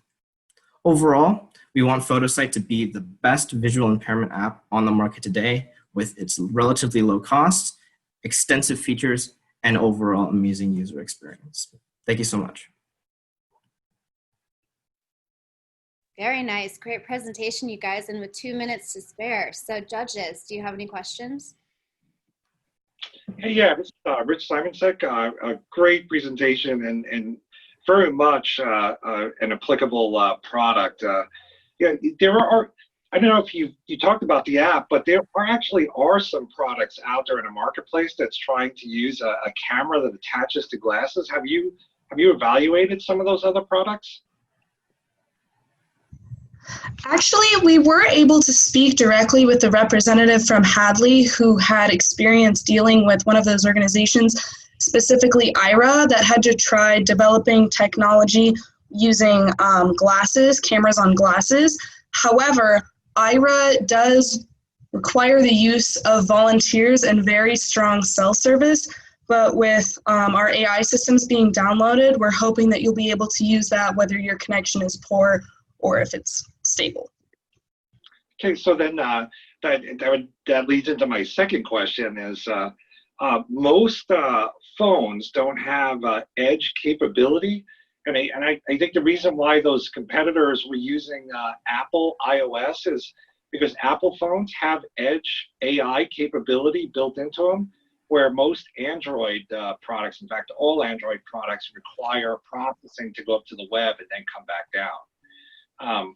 And so have you investigated whether the Android or iOS, which phones can actually, you can use, can process, do the processing that you need? So we've looked into it, and with Android specifically, we would be using Google's ML kits. And in Google's ML kits, when you download the app, you actually get all the code for the processing of object detection, distance detection, etc., embedded in the app, and therefore you don't really need a connection. So yes, there is that edge that you're talking about for iOS, but there's also a Google ML kit for Android as well. Okay, and it doesn't require the cloud? Doesn't require the cloud to go back up and use the library of objects or the patterns? No, so it would be downloaded in the app. Okay. All right, thank you. Thank you. So you mentioned early on the 4 basic features that you feel differentiates you, one of your earlier slides. And my question is, do you need all 4 of those to introduce the product? And if you do, you need all 4 to be different.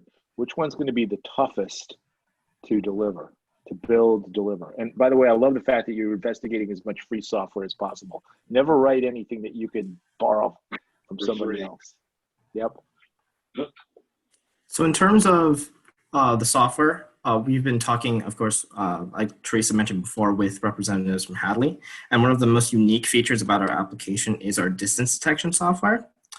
We noticed that actually there is no other app on the market that's doing that kind of software. And it was surprising that we managed to find relatively simple Python and Java kits online that do distance detection with measuring the distance of objects from the camera. So that feature would be, I guess, the most hard to develop, since no other application has done it so far, and we don't have any other working model to work off of. But clearly the software exists out there already, and the novel idea would be incredibly helpful for anyone using our app. Excellent. All right, we have a few more minutes left. If any other judges have any questions or comments or feedback. Yeah, I'm so impressed, and I have no idea about the technology. But I was wondering, you're planning to basically do most of the coding and create this your own.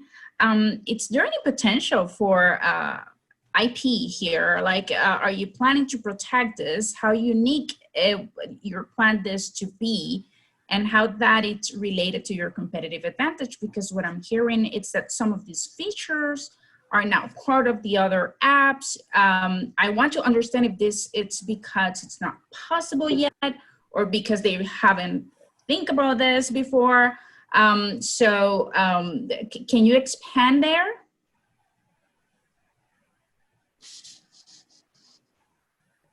Would you like to take this one? So for the features in IP, essentially by the second year, I believe we were going to go for looking to IP and patents, depending on how much we have in our R&D budget and depending on how much we want to push for investing more into our technology versus how much we want to push for patents. And then we would go through the patent process and try to get our IP certified.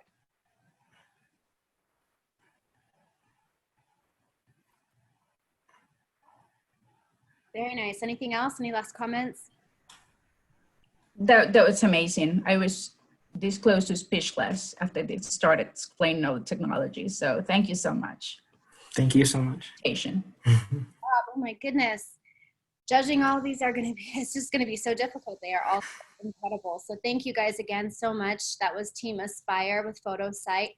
And up next, we've got BAM Impact. After that, we will take another 5-minute break. We will be followed by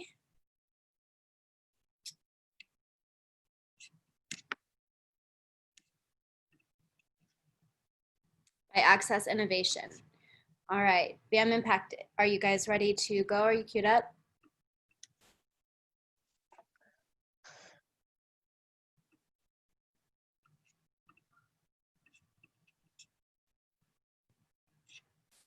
I'm ready to go, but I'm not sure about my other teammates yet. So can we wait like a minute?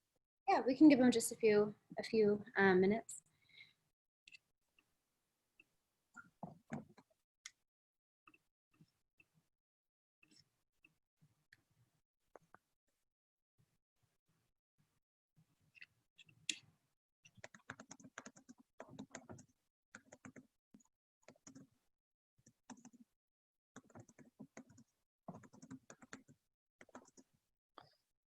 All right, Andrew says he's good to go.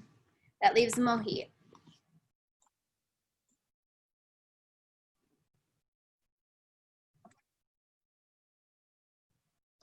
Okay, it looks like Mohit's ready, so I'll start sharing my screen. 1 second. Perfect.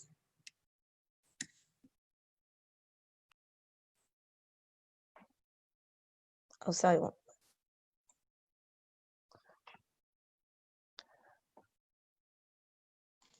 Okay, may I start now? Absolutely, go ahead, take it away. All right, so hello everyone, I'm Mohit from Team VAM Impact. My teammates Vivek, Andrew, and I are very excited to present this Handicap Career Locator nonprofit organization. So to start this presentation, I'm going to talk about how we came up with our idea. I have firsthand experience with special needs and otherwise disabled people because my brother has autism. I have seen the difficulties that he and his friends who have different types of disabilities have experienced, and that got me to realize that these people must struggle in a lot of ways, including finding jobs. He and his friends are luckier than most in terms of finding jobs. So this got me to wonder if there was any other way I could create a solution to this problem. So my team and I came up with this idea where we can create an app where these special needs and disabled people can look for jobs in their area that they are able to do based on their disability. And now Vivek here can further explain this idea. Okay. A brief introduction. A common problem among the disabled community is a high unemployment rate. As of February 2019, that was 7.3%. And another problem is an increased social isolation. Now, it's kind of sad that the unemployment rate is this high, especially because of a 1973 Rehabilitation Act, which on Section 503 states that companies should strive to employ 7% of different types of workers, which means companies should strive to employ 7% of workers with disabilities. Sadly, that rarely happens in the workplace. Our nonprofit organization, the Handicapped Career Locator, attempts to solve this issue by making an app that would provide a user jobs based on a few different factors. This app would be for both those with behavioral, but also with physical disabilities. A little bit more info on how the website and app would work. We would ask a few different questions as well for a resume, and then we'd go into more profiling questions in order to match with more relevant jobs in the area. We would show a few different examples of jobs to begin, which the user could say yes or no to. In the end, an AI would evaluate based on types of jobs that they would prefer in order to show them more relevant jobs in the future. This would be whenever they accept or decline a job. AI would also use that for the future in order to evaluate for other users with similar demographics to offer them similar jobs. In addition, whenever a user gets a job through our site, the chosen company will be required to provide them with the training or education for their job for the first month or more if needed when they are working. Our target audience. Our target audience are individuals with disabilities who are struggling to get employed, which is approximately 4 million people as of 2019. Now, some of our projections. We can project that approximately 200,000 users, which is approximately 5% of the unemployed disabled community pre-COVID-19, will use our app by 2022 in order to find a job. We can project that we may have 10 employees by 2021. Some of our competition. There are many other apps that provide jobs to the disabled community, as well as just jobs in general. A few of them are LinkedIn, Elevated Careers, Monster, Indeed, and Craigslist. Now, there are a few different cons with each of them. A common problem with Elevated Careers is that it does provide a long profiling process, but for some, it's just too lengthy. For Monster, there are a lot of spam and redundant jobs that they list.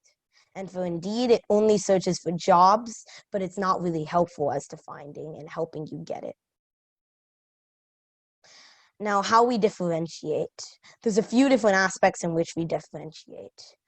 Firstly, for the first month of user employment, we would have the company provide them with training in order to further understand the job. This can help them for future jobs that they try and apply to. Secondly, we use an AI system in order to match certain demographics with better jobs in the long run for the future. This makes sure that they get more relevant jobs instead of jobs that people with similar demographics don't like. Thirdly, we have a more streamlined profiler-based questions. And lastly, we are a nonprofit organization. Some of our marketing. For pricing, we are going to charge a 3% commission with a cap of $41 on the company for the first year an individual is hired. This commission would go back towards paying employees, providing as well as covering business costs. In terms of our advertisements, we would be reaching out to certain educational facilities nationwide that train disabled individuals in order for them to refer them to this as they graduate. We would also use traditional advertising-based platforms such as Facebook, YouTube, and etc. to spread our app and website. Two different risks that we can see that may happen to our app is hacking of the app in order to see information. We are going to protect against that through using different advanced encryption methods. Also, all data would be stored privately. Lastly, there is not much of a reason that much information to steal, as we would not ask too specific questions. We would mainly ask more broad questions. Also, another problem that might occur is uncertified job listings or fake jobs. We would research and provide a background check on each company and job thoroughly before we list it on our app. I'll ask. We would look for $50,000 in funding in order to start this, and it would be through a variety of different government grants as we are a nonprofit. Most of it would go towards website and app development as well as the AI, and some of it would go to advertisement while others would go through other costs associated with the business. A final overview. So our company, the Handicapped Career Locator, aims to help with high unemployment rate in the disabled community through intelligent job listings. We could use Google and artificial intelligence services as well as others in order to match for better jobs. We would also have companies provide the user with training in order to be more familiar with the job. We differentiate from our competitors through a more streamlined profiler, an AI system, and the fact that a user would be trained if hired. Thank you for listening. Great work. With 2 minutes left to go, judges, do we have any questions? I do. Thank you for your presentation. I actually had the opportunity to lead a program that was aiming to reduce unemployment among youth. So in general, youth unemployment, it's pretty high right now and has nothing to do with COVID. I guess it's just getting worse. So there's a lot of interest in reducing that number. So certainly there's a huge pain, but part of the pain is that the skills of the youth do not match with the needs or the required skills and competencies that employers are looking for, okay? That's part of the pain. So one of my questions is, how are you going to make sure that your target market actually it's match with those competencies that are required by the employers? You mentioned they need to train, but then again, that means that's an additional cost for the employer, okay? But even for the training, you need to match some competencies there. And then you are basically, your fee, it's a monthly fee, if I recall, that you are asking for $41 a month per employee. But then you do not mention how you're going to guarantee some sort of retention from that employee. So can you expand on both sides, on both questions? Yeah, I think I can take that one. So as there would actually be a, in order for the training to be applicable, the user would have to agree to be employed for a certain amount of time that the employer could decide on. And also, in terms of selecting more select for the youth, we actually, our app would be targeting the individuals who just graduate from high school and college in order to provide them with more relevant jobs.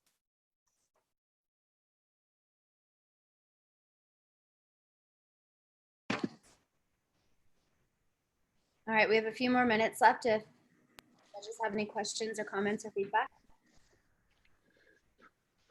Yeah, so fascinating, because I was involved in a business about 5 years ago that did something very similar, but focused on healthcare workers that did the evaluation and recommended positions based on the evaluation. So I know that there's a market for this. And I also know that many large employers are looking to diversify their employee base. So your potential target employees would be great for them. But I guess my one question to you is, why did you decide to use a percentage of the monthly pay rate for the workers? Why did you go with that instead of a fixed fee, per placement?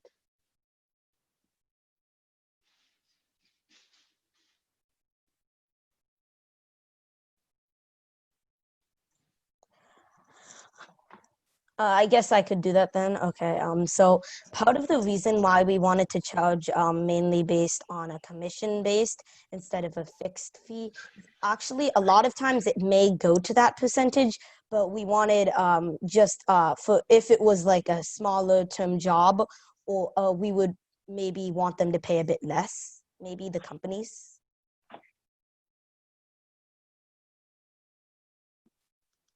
Yeah, that does make sense.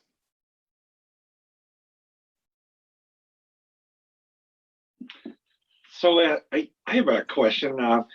First of all, kudos to the entire team for addressing security issues and putting that a slide on that and discussing it. Employee or people's information is the new gold out there, and you really need to protect that. Hey, being at a large company, and there's lots of within large companies mandates to become more socially responsible. I would think that many larger employers would pay a monthly service fee to have access to look for candidates. And then on top of the monthly service fee, once they hire someone from your service, they would pay some commission based on the employee salary. I think you may be under selling what the value to a company may be.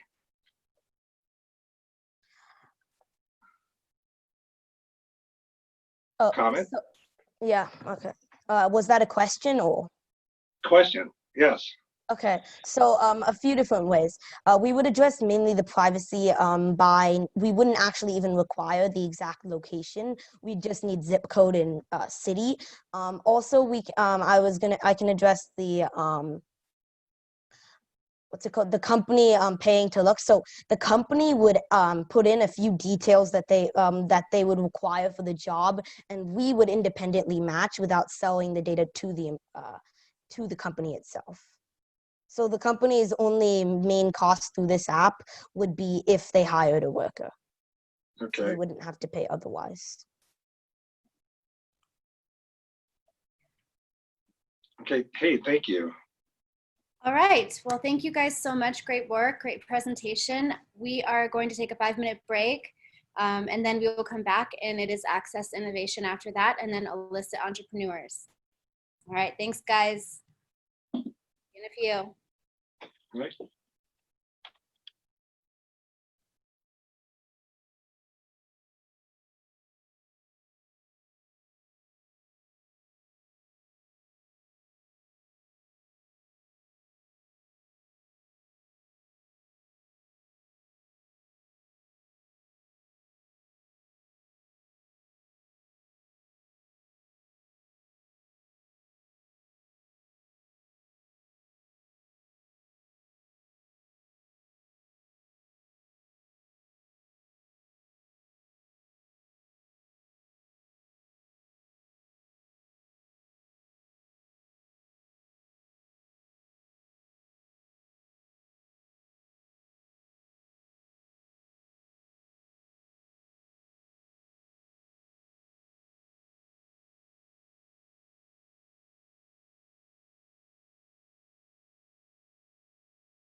Just outstanding job, everyone. It's been, all of them have been very impressive. Absolutely. We have 2 more coming up. So you guys, we are going to start with Access Innovation, followed by Illicit Entrepreneurs. All right, we are ready to go if you guys are. Perfect. I think we've got Eva back. Yes, we do. And you guys, Ron had to hop off, but he will be sent your videos tonight and we'll evaluate them. And then tomorrow morning at 10 a.m., try and again hop on a couple minutes early. We will announce the winners and dole out all the prizes. All right, you guys ready? Yeah, let's go. All right, can you guys see my screen and hear me okay? Yes. All right, cool. I'm gonna turn off my video just for this, hold up. Yeah, I'm gonna turn off my video just for the presentation and I'll turn it back on for the question and answer period. Right. Hi, my name is Pranav Gadiz, and along with my teammates Ritvik Ralapalli, Munia Bazi, and Tanish Gadiz, we created Arizona Disabled Services.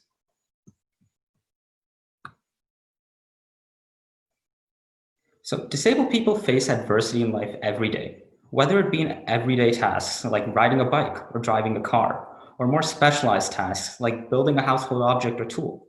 Disabled people are often simply disadvantaged due to the natures of their bodies and minds. The big question is, why should this problem extend to unemployment? Disabled people have a harder time finding a job and keeping a job, and this causes numerous financial and psychological problems.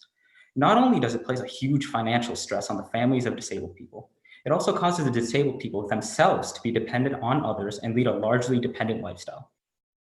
This leads to many disabled people feeling disenfranchised and inferior to others, creating numerous psychological issues. Employment is a massive problem in disabled communities. As you can see in the graphic, the unemployment rate of people with disabilities in January 2016 were double that of people without disabilities. And this problem has not gotten any better with the emergence of the COVID-19 virus. According to an anti-jobs report in June 2020, the number of employed working age people with disabilities decreased by 950,000 people, which is a 20% reduction. Compare that to the percentage decrease of employed people without disabilities, 14%, and you can see an obvious disparity between the two groups. ADS is the solution. Arizona Disabled Services is a nonprofit employment agency dedicated to helping people with disabilities. We have 2 priorities. 1, help disabled people find the job they have a great fit for, and 2, provide them with educational resources and programs that train them to be a successful employee in whatever field they want to work in. We provide individualized job-specific enrichment programs to every person we work with so that they can have all the tools and skills that are necessary to be a productive and efficient member of the workforce. Before we get started on the specifics, I'd like to introduce our team. My name is Pranav Gadiz, and I'm the Chief Executive Officer. Ritvik Ralapalli is our Chief Technology Officer, Munia Bazi is our Chief Marketing Officer, and Tanish Gadiz is our Chief Operating Officer. So let's get started on our target market. Our target market has 2 sides. Let's start with the people we want to help. Total addressable market in this case, the total number of disabled adults who are either unemployed or discouraged, is 49 million people. Our serviceable market, in this case, the number of disabled people that are either unemployed or discouraged in Arizona, is 268,000 people. Our serviceable obtainable market, which is the number of disabled people actively looking for a job in Arizona, is around 27,000. These numbers are all coming from current employment metrics in 2020. Now let's move to our target customer. Our target customer is a medium to large corporation with already in place disability programs. After doing some market research, we found that nearly every major corporation has some sort of disability employment programs already in place. Some of these corporations include companies like Target, Goodwill, and Walmart. Our go-to market strategy is encapsulated in 4 steps. Our first task is to set up relationships with disabled communities. We have already created plans with multiple disability centers in the greater Phoenix area, such as Gomper's Day Treatment Center and Developmental Enrichment Centers in Phoenix, Arizona. Our second step is to contact corporate partners. We're currently in contact with major retailers such as Goodwill and the Salvation Army, and we plan to expand to more niche sectors as we grow. Our third step step is to put our training programs in action. We plan to do this via outside hire/partnerships with independent trainers, as well as programs created by various different community colleges across the nation. And we plan on creating a specialized program combining all of these so that the people that we help can get the most help they need. Our final step is to provide our corporate partners with specific people we have tailored with our program who we think will be a productive member of that corporation. Here are just a few of the services we plan on offering. This is just a few out of the close to 100 different jobs we identified as possible fits for disabled people. As you can see, the jobs vary in difficulty as well as training required. And we would take this into account. We would take into account the disabled person's disability and age when matching them with a job they are a good fit for. So you may be thinking, why would corporations even partner with us in the first place? The answer is quite simple. Large corporations such as Goodwill, Target, Walmart, etc. have been doing this for decades, and there's an obvious reason why. The reason is any wages they pay disabled workers can be taken right out of their taxes as a tax deductible. This means that in the long run, they really incur no cost for hiring disabled people. This brings up another question. Why don't corporations just hire a ton of disabled people? The answer is that first, disabled people often don't think they can survive a job and therefore don't look for a job. They're simply just not confident enough. And second, oftentimes workers are simply not qualified or trained enough to do jobs consistently. While they may be able to do it for a few days, after a few months of work, they just cannot do it consistently enough to keep them around. This is where we come in. With our training, we eliminate the problem of undertrained disabled people while giving them the confidence they need to work a job consistently. We get our money through a quota system where we would charge corporations per worker based on the job. This number is on average around $1,450 per worker and can range between $1,000 and $3,000 depending on the job. These numbers are modeled off NYSID's revenue model, a proven employment agency for disabled people in New York, who I will go into more detail on our competitive analysis slide. The added benefit of being a nonprofit is that any money that corporate pay us, which in this case is our quotas, is tax deductible, meaning that they once again in the long run incur no costs whatsoever while gaining the good publicity from working with an employment agency focused on disabled people. This removes any possible restrictions corporations have from partnering with us. Here's our traction and validation roadmap. It is very similar to our go-to-market strategy. We would begin by creating a foundation of trust within the disabled community in Arizona, and then move to creating official corporate partnership deals, and then develop and implement our employment training program, and finally, link our first potential employees with potential employers. Regarding our traction, like I mentioned earlier, we have already created connections with multiple disability enrichment centers like Gompers and DEC. We are also already making massive headway in deals with the regional representatives for disability recruitment at both Goodwill and Target, and we are in preliminary talks with other major retailers like Walmart, as well as the Salvation Army. We've also finalized a short list of training programs we would like to use, keeping in mind the personalized aspect of our training program, and we hope to have developed the final iteration of our program by October 2020 and complete initial beta testing by December 2020. Let's talk about our competitors. The truth is, we don't have many competitors in not only Arizona, but the whole western region of the United States. Our closest major competitor is NYSID in New York, and we would not be in direct competition with them until a few years down the line when we expand from a regional level organization to a national level organization. The major similarities between us and NYSID lie in our similar business plans, but that's where they end. Our competitive edge lies in our training program. This is completely unique and not something that NYSID does, and nearly removes the skill cap for labor that's present in NYSID's system. So there would be no like high skill cap or low skill cap for any type of labor that we provide. We're different from other disability job locators for a few major reasons. First off, we link the company with the employee that we identify would be a great fit. We ensure this fit via our training program, which isn't present in any job locators. We also have connections with both disability centers and corporations, allowing us to streamline the process more than any job locator could ever do. Here's a quick look at some of our financial projections. As you can see, we would barely break even for the first year at around $7,700 net revenue. From there, however, we would experience an exponential growth up to around $253,000 excess revenue by December 23. These numbers are based on the assumption that we would grow slowly but steadily from 1 employee connected to employer for the first few months, all the way up to 77 employees connected to our employers by our 36th month of operation. Our major costs come from operating our training program, building leasings, website development and operations, marketing, and nonprofit certification. Other things of note are possible legal costs and insurance costs, which are typically decreased already for nonprofits and even more decreased for organizations working with disabilities. And we have factored these into our operating expenses. So our ask, we're looking for an initial $30,000 investment so we can start building our organization. After research and calculation, we have decided that 12%, or about $3,600, would go into marketing, 38%, or around $11,400, would go into developing our training program, and 50%, or $15,000, go into organization operations such as wages and other operational costs. Thank you for your time. For more info, you can visit our website or email us, contact us at our emails. Great presentation. Good job, you guys. All right, judges, questions, comments, feedback, all of the good stuff.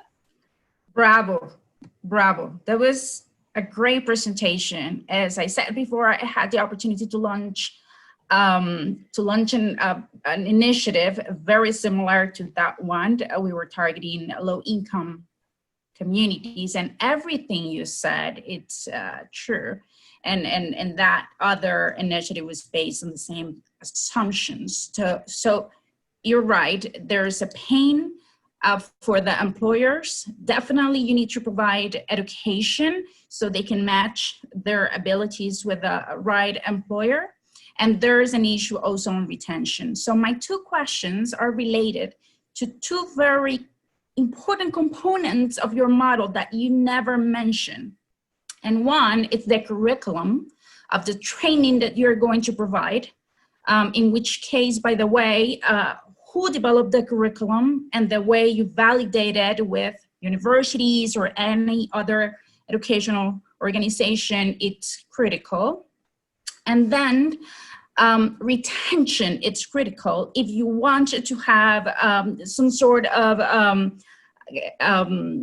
credibility in terms of what you do and what the employee ends doing for the company. So are you planning to provide additional support after they are hired, just to make sure every doubt, every single thing that could happen on those first 3 to 6 months, you also address effectively so they can stay on that job? Yeah, sure. Those are some great questions. And yeah, so to ensure the validity of our program, I guess, we're actually going to be using, there's a ton of like job training programs like all across like the nation, I guess. And now that they're now with COVID, they're on the internet, made by like a ton of just different community colleges. And they're like pretty valid and they have like traction, and as well, they also have the validity that we're looking for. And we've, like I said earlier, we have a final shortlist of these programs that we're looking to implement and combine to make our like unique program that's specialized for each job and personalized for each person so that they can, you know, like be successful in the program and have the skills necessary. And to your second point about retention, that's also a really great point. And so we plan on actually having 2 bi-monthly check-ins.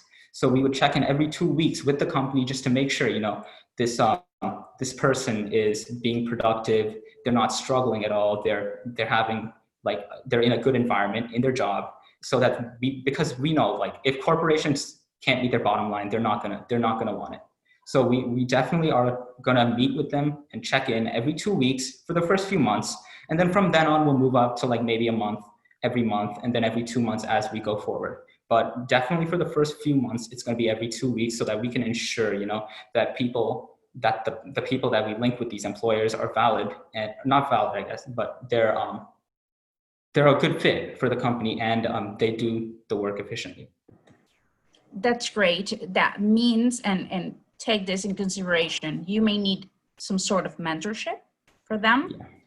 And then the second area, okay, it's that they may need additional help that is not related to the curriculum. So just bear that in mind, okay? Yeah, that's some great feedback. Thank you.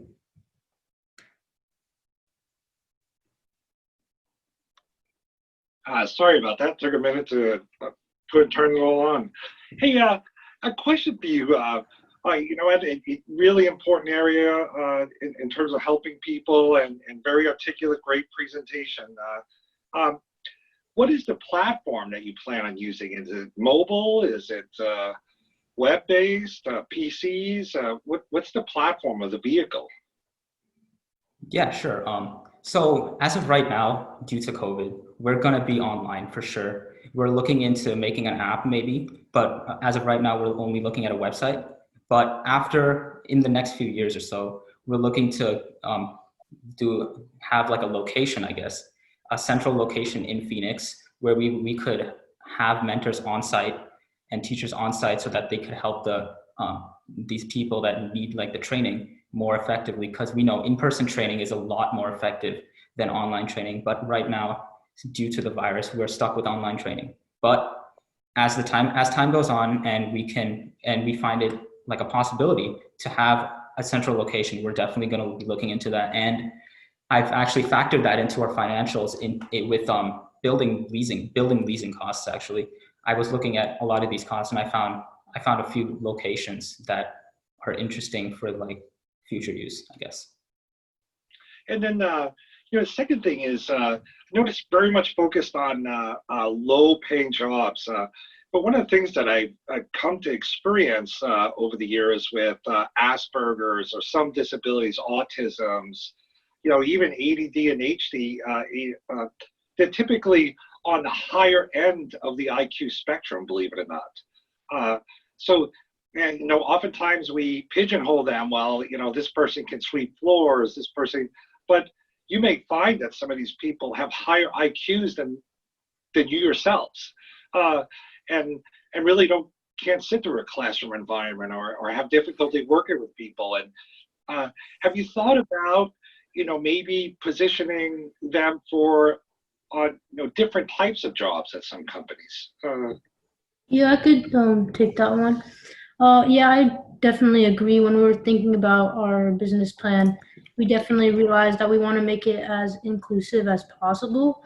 And we, you know, we made sure we realized that the spectrum is very large and very wide, and there are many types of disabilities. So we want to include all of them. So right now, our jobs, we have around 100 jobs that we're thinking of, and we range them based on the disability, and we assess them based on what skills they can provide. So we don't just categorize into one certain group. We'll have multiple groups based on the types of their abilities and what they can accomplish. So we don't generalize anybody into one group. Yeah, I'd probably give a recommendation. You know, Intel has a very effective program at targeting autistic children and bringing them in and training them in whether they're good at math or pattern recognition or layout or support. And so there's no need for them to finish college or go to college. They find the correct job that fits their specialized brilliance. And I may want to suggest that you look at some of the companies out there and what they may be doing in terms of testing. Just a suggestion. Yeah, to add on to that point, actually, just for clarification, I guess, yeah, we definitely have like a wide range of jobs. Like, of course, we're going to have the low-end jobs like janitorial services and stuff like that. But we're also going to have high-end jobs like phlebotomists or data entry scientists, stuff like that, where people who are definitely educationally gifted, but they're hindered by their disability can succeed with just a little bit of our training, you know? Okay, awesome. Hey, thank you very much.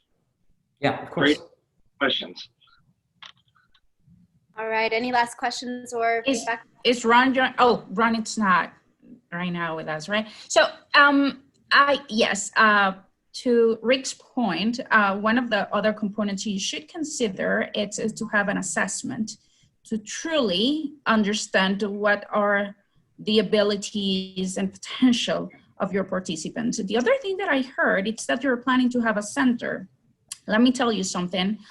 Employers love to hire people that are close to their companies because there's a possibility that they'll be more comfortable and things like that. So consider doing training at site, meaning either have something that you can move depending on who's the employer that it's basically looking for those employees, or to partner, as Rick mentioned, with some companies so you can either develop a very custom curriculum and make sure that they are geographically close to that employer. Yeah, thank you. Those are some really good points that I hadn't really thought about. So thank you for that feedback, Great presentation, okay? Really impressed. Absolutely. Thank you guys so much. And up next is Team Illicit Entrepreneurs.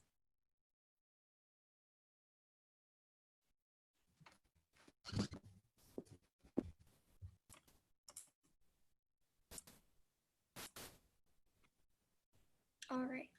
Can everyone hear me okay? Yeah, it's just a little bit quiet, but I can hear clearly. Okay.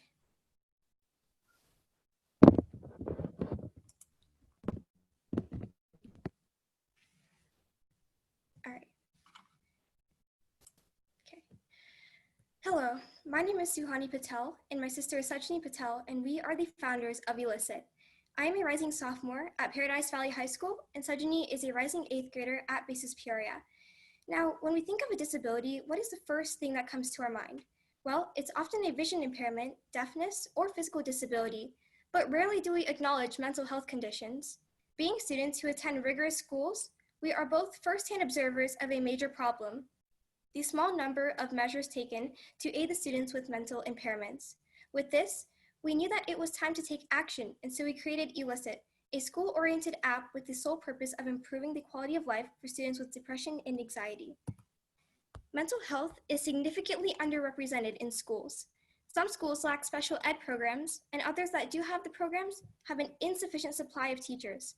Only 36.9% of over 6.3 million students receive proper treatment. More than 30% of students suffer from stress, which is a common trigger of depression and anxiety disorders, two of the most common mental impairments among students in the 6th through 12th grades. Yet enough action has not been taken to help these students. What we aspire to do with Illicit is to help the students with these mental impairments get the first-hand care and support they need. We strengthen the students' mental health by providing 1, messaging systems between themselves and school psychologists or social workers, 2, a systematic health tracker, and 3, elaborately designed meditation practices. With these, we are able to enhance the quality of life for these students. Depression and anxiety are like the tip of an iceberg. They seem like easy repairable problems on the surface, but there are a lot of underlying factors that contribute to them. Hence, the vast amount of features in our app. When the student first opens the meditation section, they will be asked the question, "How are you feeling today?" Then they will proceed to complete the 5 to 10 minute practice, and after completing it, they will once again be asked the same question as an improvement tracking mechanism. Similarly, when the student clicks on either one of the 4 tabs in the health tracker, they will be asked a single assessment question for Illicit to get a better understanding of where they are at in the respective category. The students' answers also provide trends and statistics for the student to view. The calendar helps the student track their consistency in all features of the app. There is one messaging system between the student and a school staff member, and another AI messaging system if the student prefers that one. In the future, we would also like to partner with a research facility because they can use our data for research purposes and give us feedback and ideas to improve our app as well. To maintain privacy, we will use ciphertext and encrypted data, and we will communicate with a cybersecurity team. When we partner with a research facility, we will be sure to submit the data anonymously, and all security-related matters will be included in the terms and conditions portion of the app. And lastly, the health tracker will help the student maintain proper sleep, exercise, nutrition, and social interaction levels. These are all screens from the student portion of the app, but if a parent of a student were to download the app, they would see slightly altered features. As a crucial support system, we have included a parental guide so that parents know proper methods when it comes to parenting a student with one of the mental impairments. This is a very important feature because out of all the parents who had children diagnosed with either depression or anxiety that we interviewed, more than 70% of them said they had difficulty coping with their child through the process. They said that they even had to take parenting classes to learn new skills. The parents will also be able to see their students' consistency in the calendar and their students' trends. The school psychologist or counselor would be able to see the students' messages, and they would have access to all of the students' trends. Our app costs $22 a year, and there are 7.7 million students who have anxiety, depression, and severe stress, hence the value of $169.4 million. The SAM includes the students in the Arizona region. Out of the same value, we believe we can reach 40% of those students, which is our serviceable, obtainable market. To make our first sales, we would first have to launch our company. Our content will be ready to go in August of 2020, and we will have our app developed by a company headquartered in India called Constant Info Solutions. The app development process will take approximately 2 to 3 weeks. Then we will launch our app on TestFairy, which is a beta testing platform. Then we will beta test in one of the Paradise Valley District schools, and we are estimating around 50 members to be beta testers from September to December. Finally, in January of 2021, we will launch our app on both the Apple and Google Play stores. We will be using the push marketing strategy to make our first sales. What would happen is the Elicit team would contact the superintendent of the school to inform them about Elicit. If they're interested, they would visit our website and complete the application form on it, which would require the school to put their general information, such as how many students does the school have, or how many technological devices does the school possess, and relevant questions such as these for the app to function effectively. Once the school is signed up, the Elicit team will confirm their application and will discuss the program details with the superintendent of the school district. They will then communicate the information to the school students, who will then be able to download the app and sign in with the information given to them. All school emails will be pre-registered to prevent a third party from entering the school's protected system. Once again, this is where we will consult a cybersecurity team. Then the parents may download the app and sign in with specific information that will allow them to access their students' data. The same goes for the school or counselor or psychologist. This is our future vision of how Elicit will expand. So in January of 2021, we will have launched into some schools in the Paradise Valley School District, and the technology board of the district will make sure we are following all guidelines. By 2022, we will start launching in charter schools such as BASIS schools, and by 2023, we hope to still be expanding in public and charter schools, but also add private schools to reach our goal of 30,000 students by then. In 2024, we will expand across the Arizona borders and start integrating Elicit into schools in other states as well. For our revenue model, we will be having students pay $2 a month to be in the program and $1 during the summer because the messaging systems with the school counselors will not be available. The parents will not have to pay to enroll in the program and access the parent guide. It is simply a complimentary feature. As we expand each year and earn more profit, we will be donating some of our profit towards research uses and mental health associations and organizations across the US. In the first year, we will donate 5%, second year 10, 30, 15, etc. We are a business to consumer company since we are directing our app to schools. We have gotten the idea and content of our app approved by a diverse amount of people who specialize in areas that are needed for our app to be successful, including a director of academic programs at BASIS, the Paradise Valley High School superintendent, and an array of certified psychologists and mental health therapists. We are very confident in the structure of Elicit. Our management team currently consists of my sister Sajni and I, and we will soon be involving a chief financial, marketing, operations, and technology officer, and a general contractor onto our team as well in the near future. I aspire to be a neurologist, and I am a huge mental health advocate as well. The same goes for Sajni. Basic schools are known for being the most rigorous schools in the US, and she sees her colleagues break down under the pressure that is inflicted upon them on a daily basis. She knows that that kind of pressure can be detrimental to the students' mental health, and so our personal experiences have definitely fueled our passion and ideas for the app. Our estimated financial projections are displayed in the graph at left. The dark blue color represents our high projections, the lighter blue is the medium projections, and the lightest blue is our lowest projections. We are aiming for the median level projections, so we want to be making sales of $165,000, $330,000, and $660,000 in years 1, 2, and 3. As far as our competitors go, the 3 biggest ones are Calm, Headspace, and Wysa. All of these apps incorporate meditation techniques like Elicit. However, none of them are school system oriented, and they do not include a parental guide. None of the apps include all of the features in our health tracker as well. Wysa includes a feature where a client can contact a professional psychologist and schedule virtual appointments with them. However, that feature alone costs $144 quarterly. In Elicit, students can contact a qualified school psychologist anytime for only $2 a month. YSL also keeps track of how many exercises you finish in the self-care category of their app. However, they do not go the extra mile and use that data to formulate a useful data tracker for the client to know exactly where they are in their journey of self-improvement. All in all, we are asking for $45,000 to fund the startup process of the app and cover all costs. A pie chart of exactly where the money will be used is shown here. The other section of the app includes protecting our IP by purchasing a provisional patent, trademark registration, and etc., and includes our cash cushion. I know this app will truly elicit the happiness out of students, and thank you so much for listening. Judges, do we have any questions? Hey, this is Rick Slimaczek. All I can say is, wow, what an application, and an amazingly important one. I think most people just do not realize how bad depression and anxiety is. I've dealt with it in my own personal life with people I love, children, and I've dealt with it. I'm dealing with it right now with a senior director that works for me at the company, and he's seeking help. So great application, very interesting app. Can you tell me though, how do you build the support? What you gave us a little bit in terms of what people experience, but how does the app interact with the person?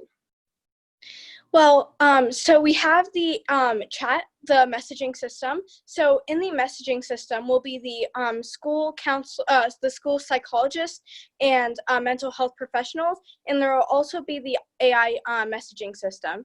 So in the school psychologist messaging system, the student will be able to communicate with the school psychologist privately, and that's something that you usually don't get at school. And the AI chat is another feature, and that will just provide a part where they can just input all their like what they're thinking, and they can just input their mind.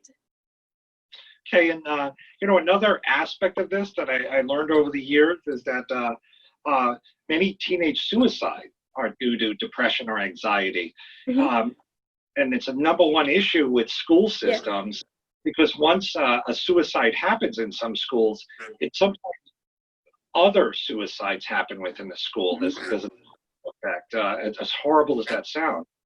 And that should maybe, as an idea, that should probably be part of your pitch. If you're trying to sell it to a school system and encourage them to use this, they're all worried about, teenage suicide, Mm-hmm. right? Yeah. Okay. All right. Okay. Excellent. Thank you for the feedback. Well done. Yes.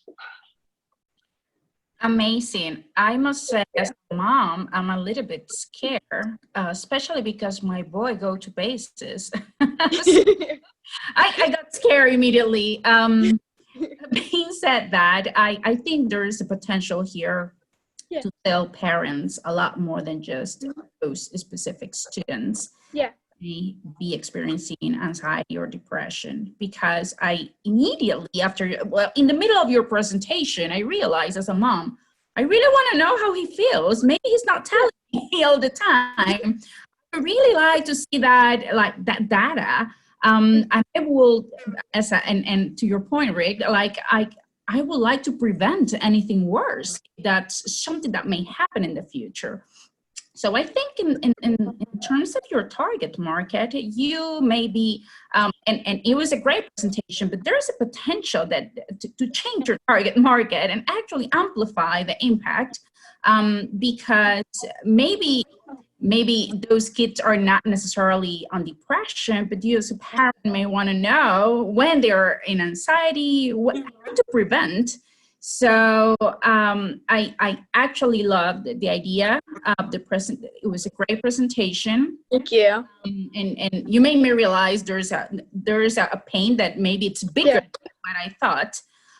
So just food for thought, okay? Because parents may want to know how their kids are feeling, even if it's not something critical or anxiety, it's not kind of chronic.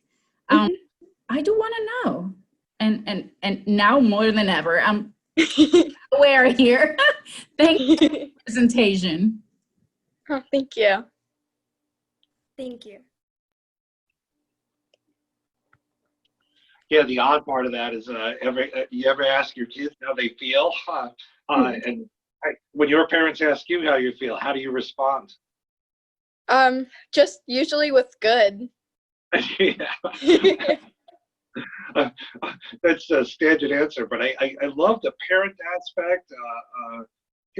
I totally agree that there's probably a much larger market for something like this. And I was looking online at some depression software apps out there. None of them have the parent feature, and so there's some unique things that you've described here that may be very beneficial. Thank you. And I think to that point, this generation may be more willing to talk and express and put their feelings through the smartphone. And the other thing is that with aggregated data, being an academic, this may not be of interest just for researchers, but if you could actually, with aggregated data from the one that you're collecting from your user, identify, for example, which schools are causing a lot more anxiety or communities that may be at more risk, there's a huge value in that information. So don't underestimate the value of the data that you'll be raising and the things that you can do, prevent, and even on the health industry. I'm sure pharmaceuticals and even the doctors would love to know where they need to go to actually provide those services. So great, really great. Thank you. Thank you. All right. Any last questions, feedback for the last team? I'm so happy with all of them. Impressed, really. Same. You guys, thank you so much. Thank you, judges. Thank you, John. Thank you, Armando, for helping, to put this on for these kids. And for the young ladies and gentlemen who participated, again, I am absolutely blown away at what you have put together and presented to us. It is so incredibly impressive, and I'm just so excited that I got to learn a lot from you guys as well. So thank you so much for putting your everything into this. It really showed. Congratulations to all the participants. That was awesome.